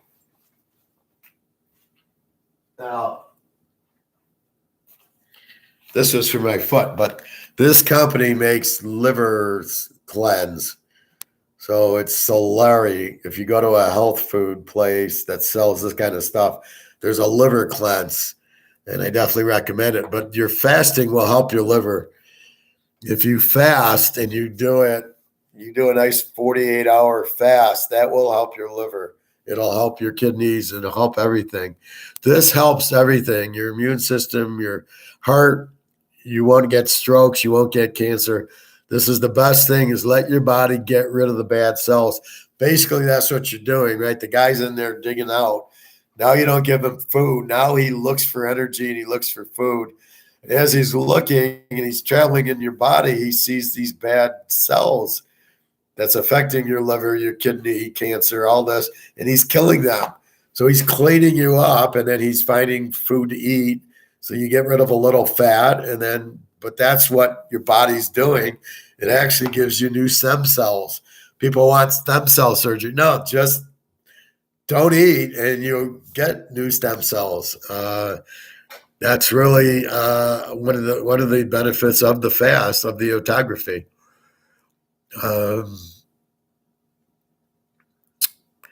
Bobby, unless you got Mahomes, there's no nervous energy because we know it's a win. Oh, there you go. Or Ric Flair. Thanks for the tip, yeah, of course, Nick. Will the beginning of fasting have an effect on blood pressure in a negative way? It shouldn't. Have generic high blood pressure. Not sure if not eating. Well, what you're going to do is you got to get off of carbs. I know you have spaghetti and stuff. So you gradually, like, I wouldn't, if I were you, fast today. I would give it a week of getting off of carbs, getting off of high fructose sugar, and getting into your veggies and your meat. And you can have 5 steaks a day if you want. It's perfectly fine. The protein's perfectly fine. I would recommend, like I do, if you like it, your broccoli, your onions, the mushrooms, the peppers, fry them up, throw the eggs, a 3-egg omelet I throw right over the top. And so all of them are covered in an egg that, makes an omelet. If you have meat, put it in there, and then you just eat it as a meal. And then that takes you, then have a steak for dinner and a salad. And this way you're mixing up your veggies into cooking them and then having a salad. And really what you want to do is get off of pop or beer, get off of chips, Oreos, things that make you hungry. You don't realize you eat Oreos or Fritos or Doritos. There's stuff in there that makes you hungry. If you notice, you open up a bag of Fritos, you're eating the whole fucking bag, all right? You're not eating 2 handfuls. But if I give you a cauliflower and I had you dip it in Ken's French dressing, you're eating 4 or 5 and then you're done. Okay, that's fine. So that's the difference, is you're not hungry. Now I go get my General Chow. Before I would eat the whole fucking thing. Now I eat half of it, and then I have the next, on Sunday, I eat the rest. So I don't even eat the whole portion of General Chow, which I love, but it's made with no MSG. It's not fried. It's perfectly healthy. So my blood pressure was 180, okay? And I get on it, and I do this diet, and now my blood pressure is 120. So your blood pressure should have no negative effect at all. I don't see why it would. I don't see the correlation between eating healthy and your blood pressure going up. Your blood pressure tends to go up because you're heavy and it takes more. So like Irina's pregnant, she's due in March, my friend in Romania. So I tell her to watch your blood pressure because now you got 9 pounds of baby inside you. That makes your heart work faster. So if anything, losing the weight should help your blood pressure, your blood sugar, your kidneys, and your liver, all the shit that is being hurt by your diet now. So your diet really is your health. If you eat properly, if you follow what I'm telling you, you'll be very healthy. If you keep eating chips and beer and all that shit, M&Ms, Fritos and carbs, yeah, that's why you're not healthy. So just by getting off of that, you'll be very healthy. So it should just take it easy, a little at a time. Try to stop eating after, let's say, 7. And try to, I don't know if you eat breakfast or not, but try to eat maybe 7 o'clock and then just drink water or tea or coffee, no sugar, no sweet and low. And then when you get up in the morning, I don't know if you're working, I'm not working right now. So just have a coffee and then try to get to noon or 11-ish. I know it's harder at work, but if you can wait till 11, 11:30 and then eat your lunch and then, bring a fruit or cauliflower or something so you can snack at 2 or 3. Get home, have a fucking steak and have salmon, have a chicken dinner with salad, whatever. You have 2 steaks, have ribs, whatever meat's fine. And that you won't be as hungry because you're not eating the chips and the M&Ms that have the ingredients in it that make you hungry. That's where you get fucked up, is you're eating it and then it makes you hungry long after it because they want you to eat 2 or 3 bags of chips. So they're the ones fucking you up. So if you can avoid that and avoid the carbs, you got to be careful with the bread, the cereal, bagels, cake. Don't eat that shit. There's no reason to eat it. You don't need it. And yeah, it tastes good. It feels good, but fuck it. You want your liver better. You want your blood pressure better. That's your thought. Okay. You want to have something. This is 90 dark chocolate with the cocoa is extremely healthy for you. Have 2 or 4 bars of this. That'll keep your sweet tooth and it doesn't make you hungry. And what makes you hungry is the milk chocolate. So if you got M&Ms or Kit Kat or something, there's no milk chocolate. There's very little milk. It's 90% cocoa, which is extremely healthy for you. So that's what you want to eat. Nick, gotcha. I agree. Tapering into the fasting over a week may be a good idea. Going full force right away might be a big shock to the body. Well, it would. I mean, you would struggle the first 2 days, but then you'd be really happy if you really just did it today and tomorrow. You'd go, wow, okay, I did it. That's the hard part. Now I can go on. I think I did it like that. At 6, I stopped eating. And then the next day I waited till noon and I just kept busy with TV or football or something. And the next thing I knew, I was fine. But yeah, I mean, whatever you're comfortable with. But it's not a diet. You're not dieting. Is the way you're eating. And you're just eating. Like you can have steaks. What diet can you have steaks on? And you're having omelets and you're just not having, Fruit Loops and Lucky Charms. You're actually not having milk anymore. It's half and half. I haven't bought milk in a long time. I haven't bought Cheerios in a long time. You can see what I'm eating, right? My avocados. You'll start eating avocados and dark chocolate, and you'll be like, oh, this is good. It's satisfying because you're hungry. You eat an avocado, you're fine. You're like, fine. Squeeze some lemon in the water. That'll keep you from getting hungry too. So it's the natural shit, but have a lot of water. You're not really hungry. A lot of the times you're dehydrated. So if you have 2 glasses of water, you're not hungry anymore. But what do? Oh, I'm hungry and I'm going to go eat. And you have a pizza and you have chips and you have spaghetti and you eat instead of drinking, which satisfies you because you're really dehydrated. I got off of alcohol and grass a few months ago. Big difference. Well, there you go. Stay away from Pepsi and that kind of crap. Once in a while, on the weekend, I'll have like a Diet Coke, but it's really not that good for you. Bobby, yeah, my buddy said he has high blood pressure, and I noticed he always wipes his face with a napkin after eating meals. He needs a diet change, but he has no discipline, so it's hard to help people. That's the comfort level I talked about. I'm trying to help people by telling them to buy gold. There's, like I said, there's nothing in it for me but to help the person, right? But I know the money's going to zero. I know you're only out gold and silver. I know this, so I'm trying to help people. So when they don't help, when they don't listen to me, I get a little frustrated. Like, what the fuck? I'm not lying to you. I don't make anything off of it. So that's why I kind of put my things down: perception and comfortable and stuff like that. The reason is they're not comfortable with you, or your family's not comfortable with you to buy silver. This guy, you got to bring up, you might give him the doctor. You might say, why don't you watch this guy?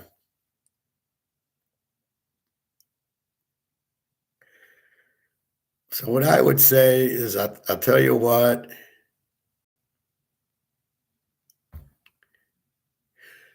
why don't you just watch this guy? You don't even try to help him. Say, why don't you watch this guy? And he does the autography and the fasting and all that, insulin resistance. Say, you know what? Try to watch him. This guy explains it like you're to a 5-year-old. Anybody can get it and automatically says, fuck, this is a good thing. And so you don't even try to, just steer him to the doctor. Let him explain it. And I'm only taking what he's explained and I'm telling you guys, so you don't have to watch the whole video. It's all from him. It's not me. I'm not a dietitian, but I'm smart enough to learn and I see what he's doing. And I'm telling you, this is what he said. If you want to watch how do you get rid of diabetes, he does a video on reversing insulin resistance. Insulin resistance is you have too much sugar in your cells. That's the problem. That's why people have strokes and heart attacks and die, and liver and kidney problems, is there's too much sugar in your cells, too much insulin, because we're eating like a bunch of fucking animals. We're eating too much high fructose corn syrup and all this carbs. So that's what he does. He gets to the problem. Stop eating that shit and you won't have health problems. And I'm very, very healthy. I don't consider it coal. That's nothing to do with this. But that's just have him watch that, because then it's not coming from you, Bobby. So he might respect that if he watches it. And then the question is, does he want to die or does he want to get better? So that's really what it's at. I got too many Russian girlfriends. I got to stay healthy. Yeah, unfortunately, growing up Italian, most of our culture is food. Yeah, I remember. I have to change my relationship with food. You can still have spaghetti Sunday nights, right? You can still eat it, but phase one is to get healthy, right? Get your blood pressure down, get your liver. So stage one might take you 3 months of fasting and eating and boom. And then stage two, like I said, now I've had pumpkin pie and ice cream. I make sure I eat it a little bit and then I back to my 18 hours. And even when I'm eating it at 3 in the afternoon when I'm in the window of my thing. So if I have a piece of pumpkin pie or some ice cream, I'm eating it at 3 o'clock, 4 o'clock. I'm not eating it at 10 o'clock at night. And I'm still doing my 18-hour fast. And now the guy has something to shovel out, the pumpkin pie, and he's cleaning me up. So just do it at the right time and you're perfectly fine. You got a birthday, have a birthday cake. There's nothing wrong with it, but generally you're going to want to fast because it cleans you out. You don't have to exercise. You have to fast and let the little man inside you clean you up. That's what it's all about. And by eating less, he cleans you and you're healthy. That's what the goal is. Next thing you know, you're fitting into pants that are 5 sizes smaller.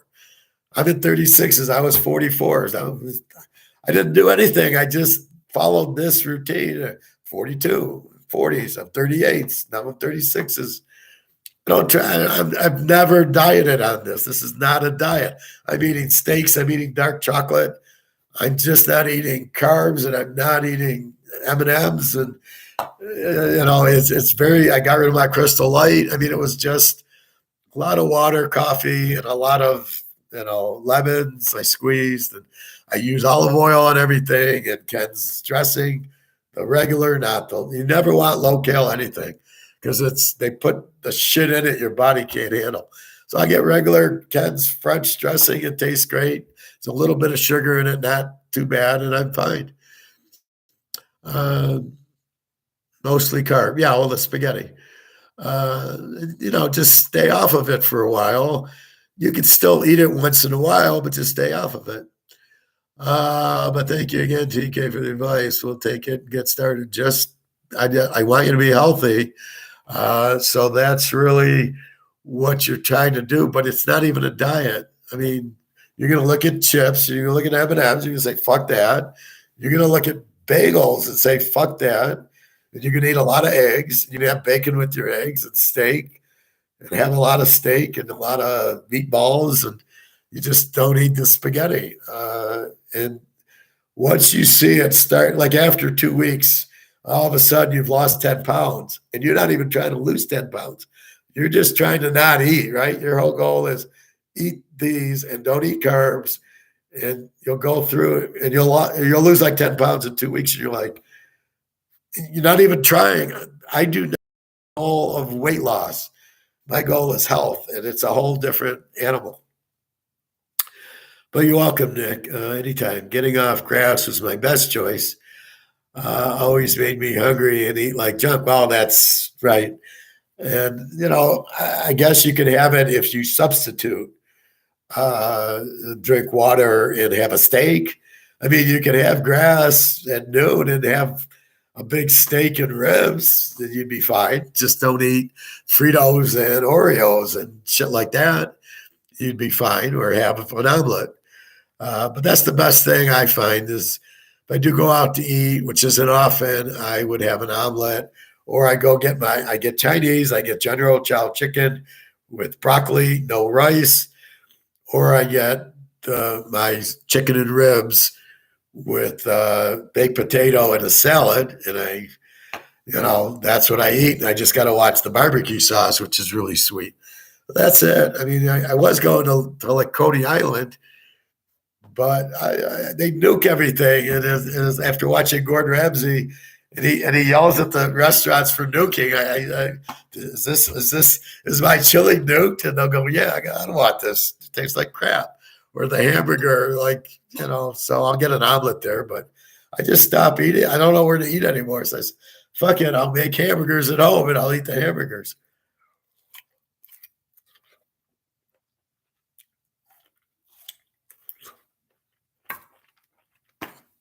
So it's really simple. I'm not trying to diet. I'm just trying to eat between noon and 6 or somewhere around there. It's 3 o'clock. About 4:30, I'll go swim. Now I got to do my back stuff. I've been taking this for my cold, which is much before I was plugged and sneezing. I don't sneeze anymore. This happened last time. Now I'm hoping I don't get the drainage, which I got last time. But right now I'm not draining at all. And off I go. I'm sending Jenna to Poland. She moved her 14-year-old son to get out of the war. She sent him to Poland. So she's going to Poland, I think tomorrow or the next day. So I'm waiting on my first check, and then I sent her some money for the train and the bus, and then the hotel in Poland and the food. She's like, well, I need money for food. I'm like, well, go hunting. I don't know what to tell you. I can't pay for your whole vacation. You're going to have to figure that out.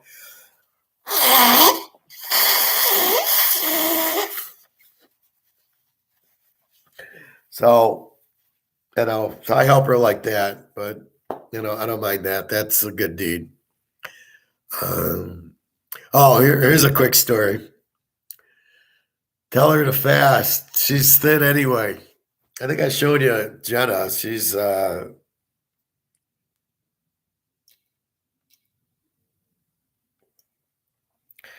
one that wore the Ukrainian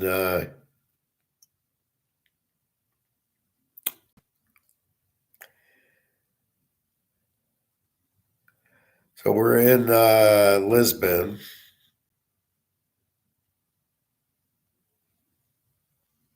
Oh wait, here's her in this is her in Odessa. We went to Odessa together last fall, so that's her. And yours truly. That's in Odessa. She's pretty thin anyway. She doesn't really need to fast, but she's pretty healthy.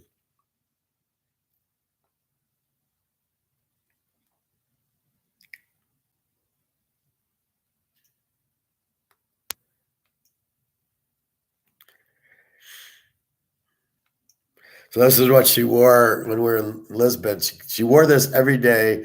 I'm Ukrainian, and she was real proud of like I'm Ukrainian. So I like that about her. But anyway, so her son's in Poland trying to stay safe as they build their army up. You can still fast if you're thin. Well, I agree with you, but she's not going to fast for a week. Uh, right now, she's got trouble getting food. Again, she lives in the Ukraine, so it's hit and miss when the bank's open and when the grocery store is open because of they lose the light. They only have a few hours of lights each day, so she's not eating like a pig. She's eating very not a lot anyway.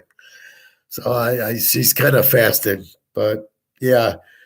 Um, but I send her, the problem is I can send her money in the Ukraine, but when she's in Poland, I can't send her money because I do it. There's no PayPal, so I send her on RIA, which is international money. So I can send it to her in US dollars. She goes to the bank in Ukraine and she gets the money.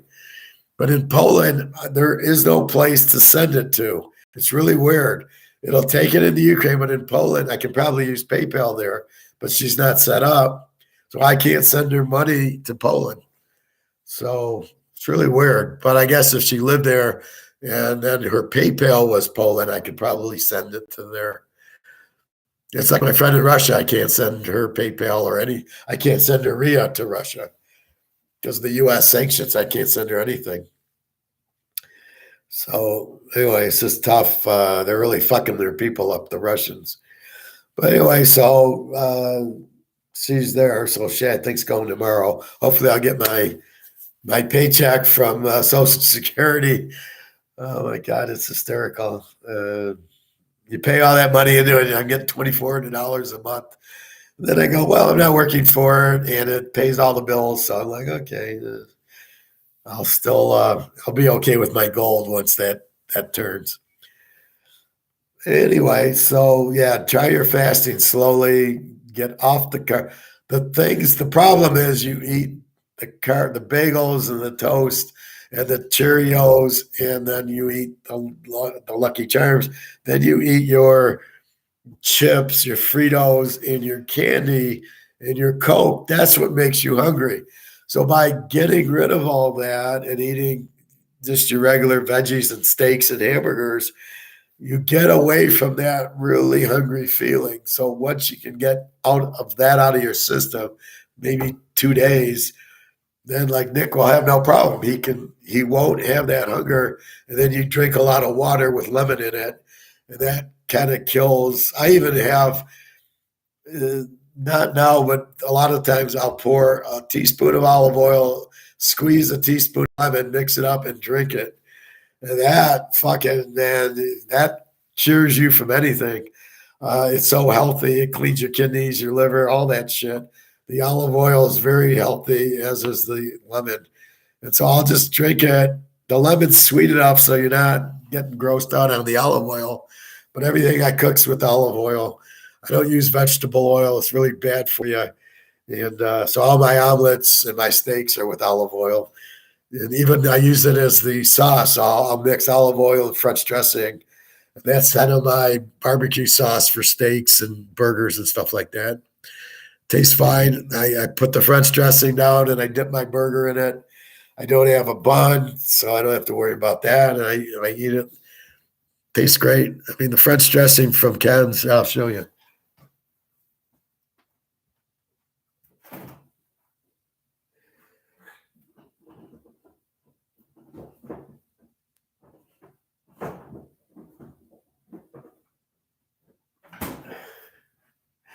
I mean, this shit's fantastic. So it's Ken's Country French regular, and it's about $3. But if you look at the ingredients, it says sugar, but it doesn't say high fructose corn syrup. And then when you look at how much sugar's in it, it's really what you look at the labels is the carbs. There's 10 grams of carbs and 9 of it's sugar, and that's it. And how much am I? I'm just pouring a little bit on my salad or my burger, and that's fine. It's a very low versus there's no high fructose corn syrup like you would get in Kraft. Kraft, man, they're out to kill you between the Miracle Whip and their salad dressings and ketchups. It's all fucking high fructose corn syrup. And yet this is extremely healthy for you. But I don't get the diet, I get the regular. There's Thousand Island, there's everything. It's great. It tastes great. So I mean, you don't mind I'm missing the barbecue sauce and the ketchup, but I have this. I don't mind at all. I mean, because again, my mind's on health. I'm eating this. I'd much rather have M&Ms, but this is fine. It tastes fine. I don't miss M&Ms or Kit Kats or stuff like that. So you'll be surprised that you can kind of brainwash yourself and go, I'm having chocolate. I'm having cocoa. It's healthy for me. So you start thinking it like my avocados.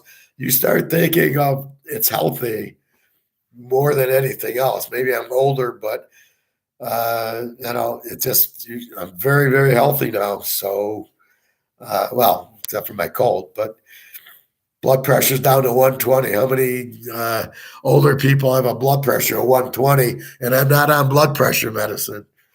I'm not on anything. I mean, this is when I got a cold. I take this, which is it's like a herb. It's extremely healthy. I mean, that's it. I'm not on any drug at all. So I take a fish oil pill in the morning, which again is a vitamin, or it's a healthy thing to take. I'm not on, doctor. I don't have a prescription from a doctor.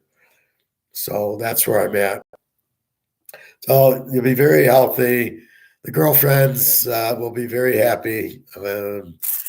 You can definitely satisfy them on this type of diet. So that's where it's at. It's just a very good thing. So we got the gold, so we can live happily ever after. As everybody gets killed on the money, we have the gold and silver. I just got to find out how much before we get 1099.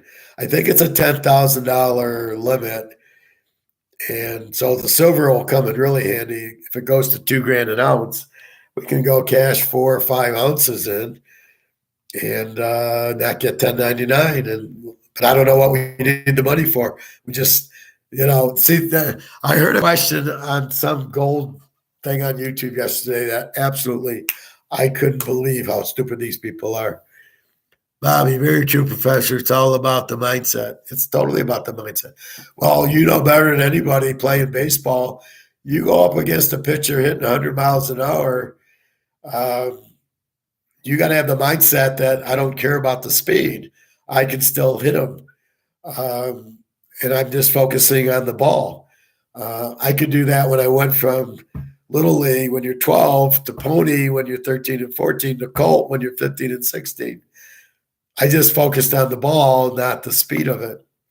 Then eventually they can't throw any faster.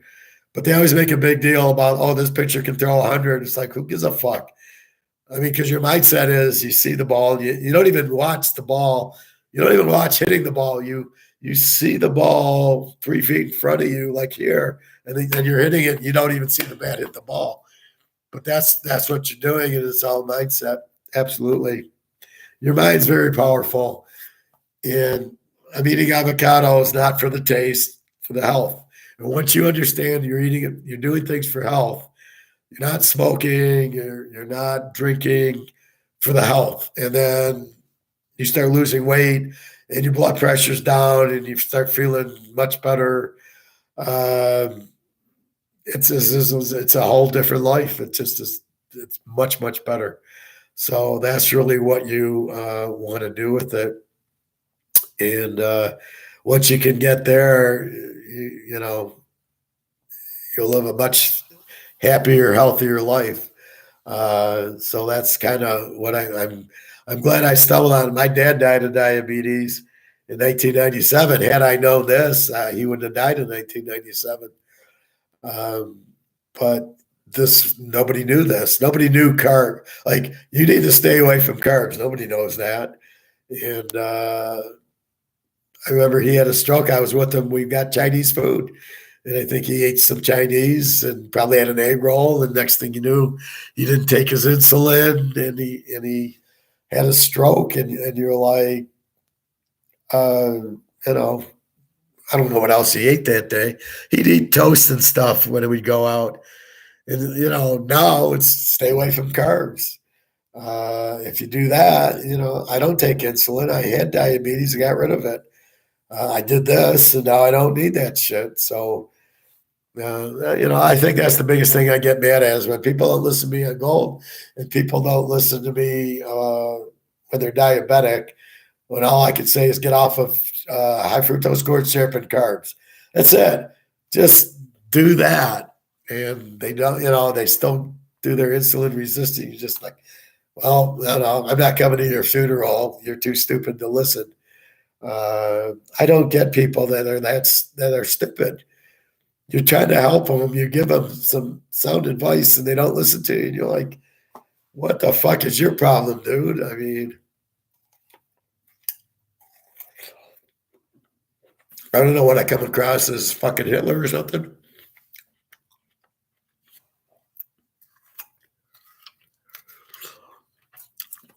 Bobby agreed, made the necessary adjustments, and knocked the motherfucker out of the park. And well, there you go. Doesn't matter the speed. Either you can handle the speed or you can't. So yeah. Sorry to hear that, Professor. I'm sure your dad was legend, just like yourself. He was okay. He was my baseball coach, my little league coach. I was left-handed, and I'm 5 years old. And he gives me a regular mitt as if I'm right-handed. And his thought was, well, this way you can play any position, but if you're left-handed, you can't catch or you can't play third base. I'm like, yeah, well, that could have been a great left-handed pitcher, but you had me throwing right-handed, and I'm not right-handed. So it took me a while. Eventually, I can throw both-handed. So I used to show off in like high school by pitching. I could pitch either hand. And used to, you know, wow, you can throw left-handed, you can throw right-handed, you know. So that was kind of cool. But that's what happened. But he was my little league coach. He was a nice guy. But he didn't know, like, you know, nobody knew about, he died of diabetes, strokes. Nobody knew about it. But he was good. He died in the 60s, so I was a little bit nervous as I'm getting into my 60s. And the family history is that's about it. You make like 65 and you have a diabetic stroke and die. So I'm kind of trying to break that. Fortunately, I got smart and watched stuff and had an open mind, and I should be okay. But anyway, yeah, I mean, it's all mindset. It's all, you know, playing poker. I got to be open minded and read the people, or football betting. I try to be open minded to see who do I pick and why. You always got to dig for the why. Why am I doing? Why does this work? Because of the carbs or sugar. Oh, okay. So once you understand everything, I think it's a lot easier to do it. Why are we buying gold? Because they're fucking up the dollar. That's my own from getting a master's. That I know I'm listening to me. I don't need anybody there, but that's what I was taught. And it's the same thing. People look at the market crash in 2008. Stock market crash in 29. It's all inflation. It's all that. I'm sure nobody thought the market would crash in 1929 or that in 2008 the market would crash. Or this whole Madoff, I guarantee you nobody thought Madoff was a scam. So if we use that and everybody's going, well, I'm in Madoff and I'm making all this money, it's got to be legit. And it was a fucking scam. Well, I'm sure people are saying the same thing now. Oh, it can never be a scam. Well, this will never go to zero. Yeah, just like Madoff can't scam you, this won't go to zero. bullshit it can go to zero because we know why it's going to zero. And that's really the point where Madoff is sitting there. Oh, I'll never believe it's not real that that he's not buying a single stock. So in 20 years, Madoff didn't buy one single stock. What the fuck are you, how can so that's the scam. But I guarantee you, all the people that were with him had no idea and no idea it could collapse.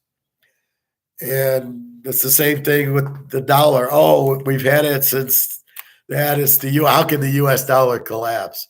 Well, we got all these countries going to BRICS and getting on gold and getting out of the dollar. So read what's happening.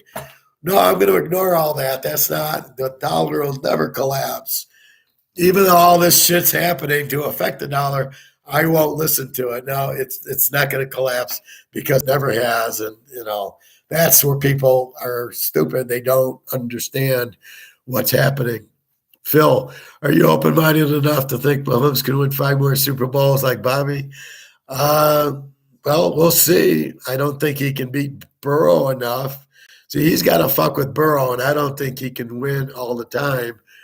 And the NFC, now we'll see where Aaron Rodgers, I believe, I heard he's going to Oakland to be with Devontae Adams, or it's possible. I mean, if Mahomes gets there, I never looked at Brady one way or the other, but he had it very easy. He didn't play hard teams. Um, Mahomes, well, he's been to 5 championship games in a row. This is his 3rd Super Bowl. Let's see if he wins a second. Then maybe he can win 5. If he loses now, the way he gets injured with the Ric Flair injuries, you don't know. Uh, could he win 5? It's going to be tougher with Burrow than Brady had nobody, right? Roethlisberger a little bit. Peyton Manning was a choke. So he really didn't have that, Baltimore a little bit, but they didn't have a quarterback. And Baltimore and Pittsburgh kind of kept him on a little bit. But in this situation, there's KC. San Diego needs a coach. Nobody there. Buffalo, no. Really, he's got Cincinnati. So it's between him and Burrow. Can he beat Burrow all the time? Not the way. Not if he. Only if he gets these referees can he beat him. And they let Mahomes. I was watching an old football game, and the guy got hit like Mahomes did, but he didn't die, and it wasn't out of bounds. He just got hit. It was a late hit, no penalty. I don't know what I was watching. Uh, uh, Plus, it's up yesterday. I don't remember. Oh no, it was the Minnesota Dallas 1970 playoff game. Oh, it was San Francisco Minnesota playoff game. And John Brody was the quarterback of the Niners, and the Vikings had David Lee, the punter, as their quarterback, and Gary Quazzo was the backup. And just by hearing that, I knew who I would bet on. I would have bet Brody over the punter, Lee. And there's a play in the game, and somebody gets hit late and knocked out, and there was no penalty for roughing the passer and none of that shit. So, he took a dive, and it's Mahomes. Like if it was Brady or Rodgers, they're going to get the call. But it was a bullshit call as far as I'm concerned. But we'll see. I guarantee you Philadelphia hits them the same way. And I guarantee you they won't get it. They might get one penalty, but I doubt it. And if KC hits Hurts that way, there'll never be a penalty. Hurts will never get that call. But they will be the penalty. Oh, you know what I saw that I couldn't believe what I saw.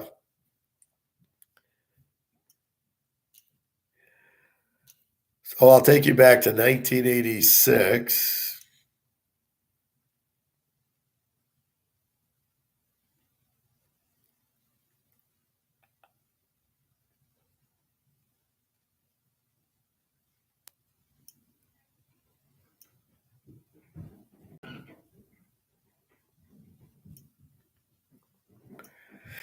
So I saw something that surprised the hell out of me. 1986 on eBay.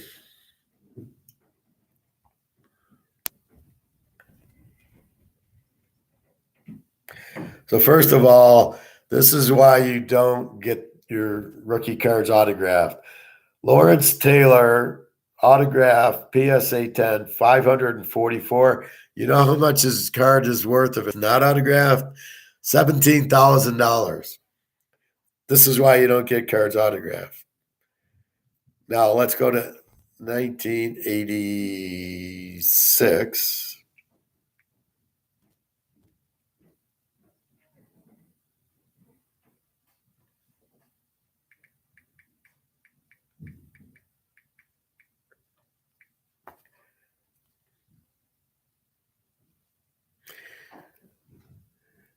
When you look at this, fucking Reggie White rookie card, $55,000. Are you fucking kidding me?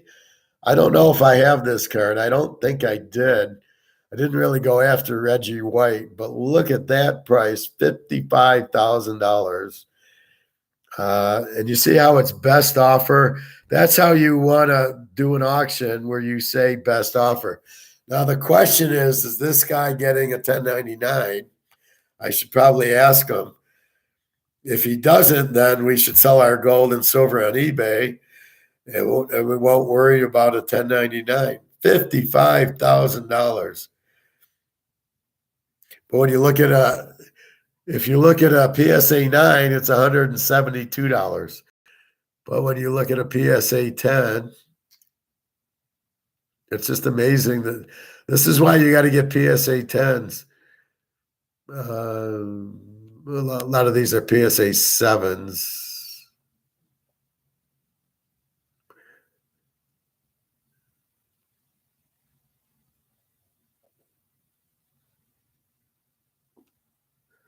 Just unbelievable. 55 grand for Reggie White rookie card. Bobby, why is your card not worth 55 grand? I can't even find the Montana rookie card for the 100 grand. It's just, there's so few PSA 10s, you just don't see it. I haven't seen an 86 Jordan in $1.5 million. They just don't have them. So I got to see if this guy got 1099. And if he didn't, he should. But if he didn't, then this is where we're selling our gold. Phil, are you okay? Yeah, I read that. Okay, so that's where I'm at with this. Anyway, okay, I'm exhausted. Time to eat, and then time to go swim, and time to do my back. So I think I'll put on some 1970 football just to get in the mood and relax. So have a good day, everybody. Nice to see my family, Phil and Bobby and Nick and the rest of my, who else? Greg and John and Ryan. There's somebody in the beginning.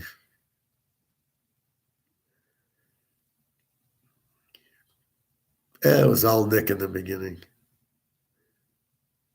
Nick and Bobby. Anyway, thanks. I'm glad. I hope you learned something. I really appreciate the questions, comments. That's the point of this, is so you learn. I'm trying to teach you as best I can, where I can. I'll get some more on selling the gold and silver, but until it goes up, it's really not, we'll figure out what to do. Maybe try to buy some quarter or 10 ounce or a tenth of an ounce gold, so you're not stuck with the 50,000 and still get value. The silver should be good. We should be able to do that without a problem. And that's about what's going on. So do your fasting.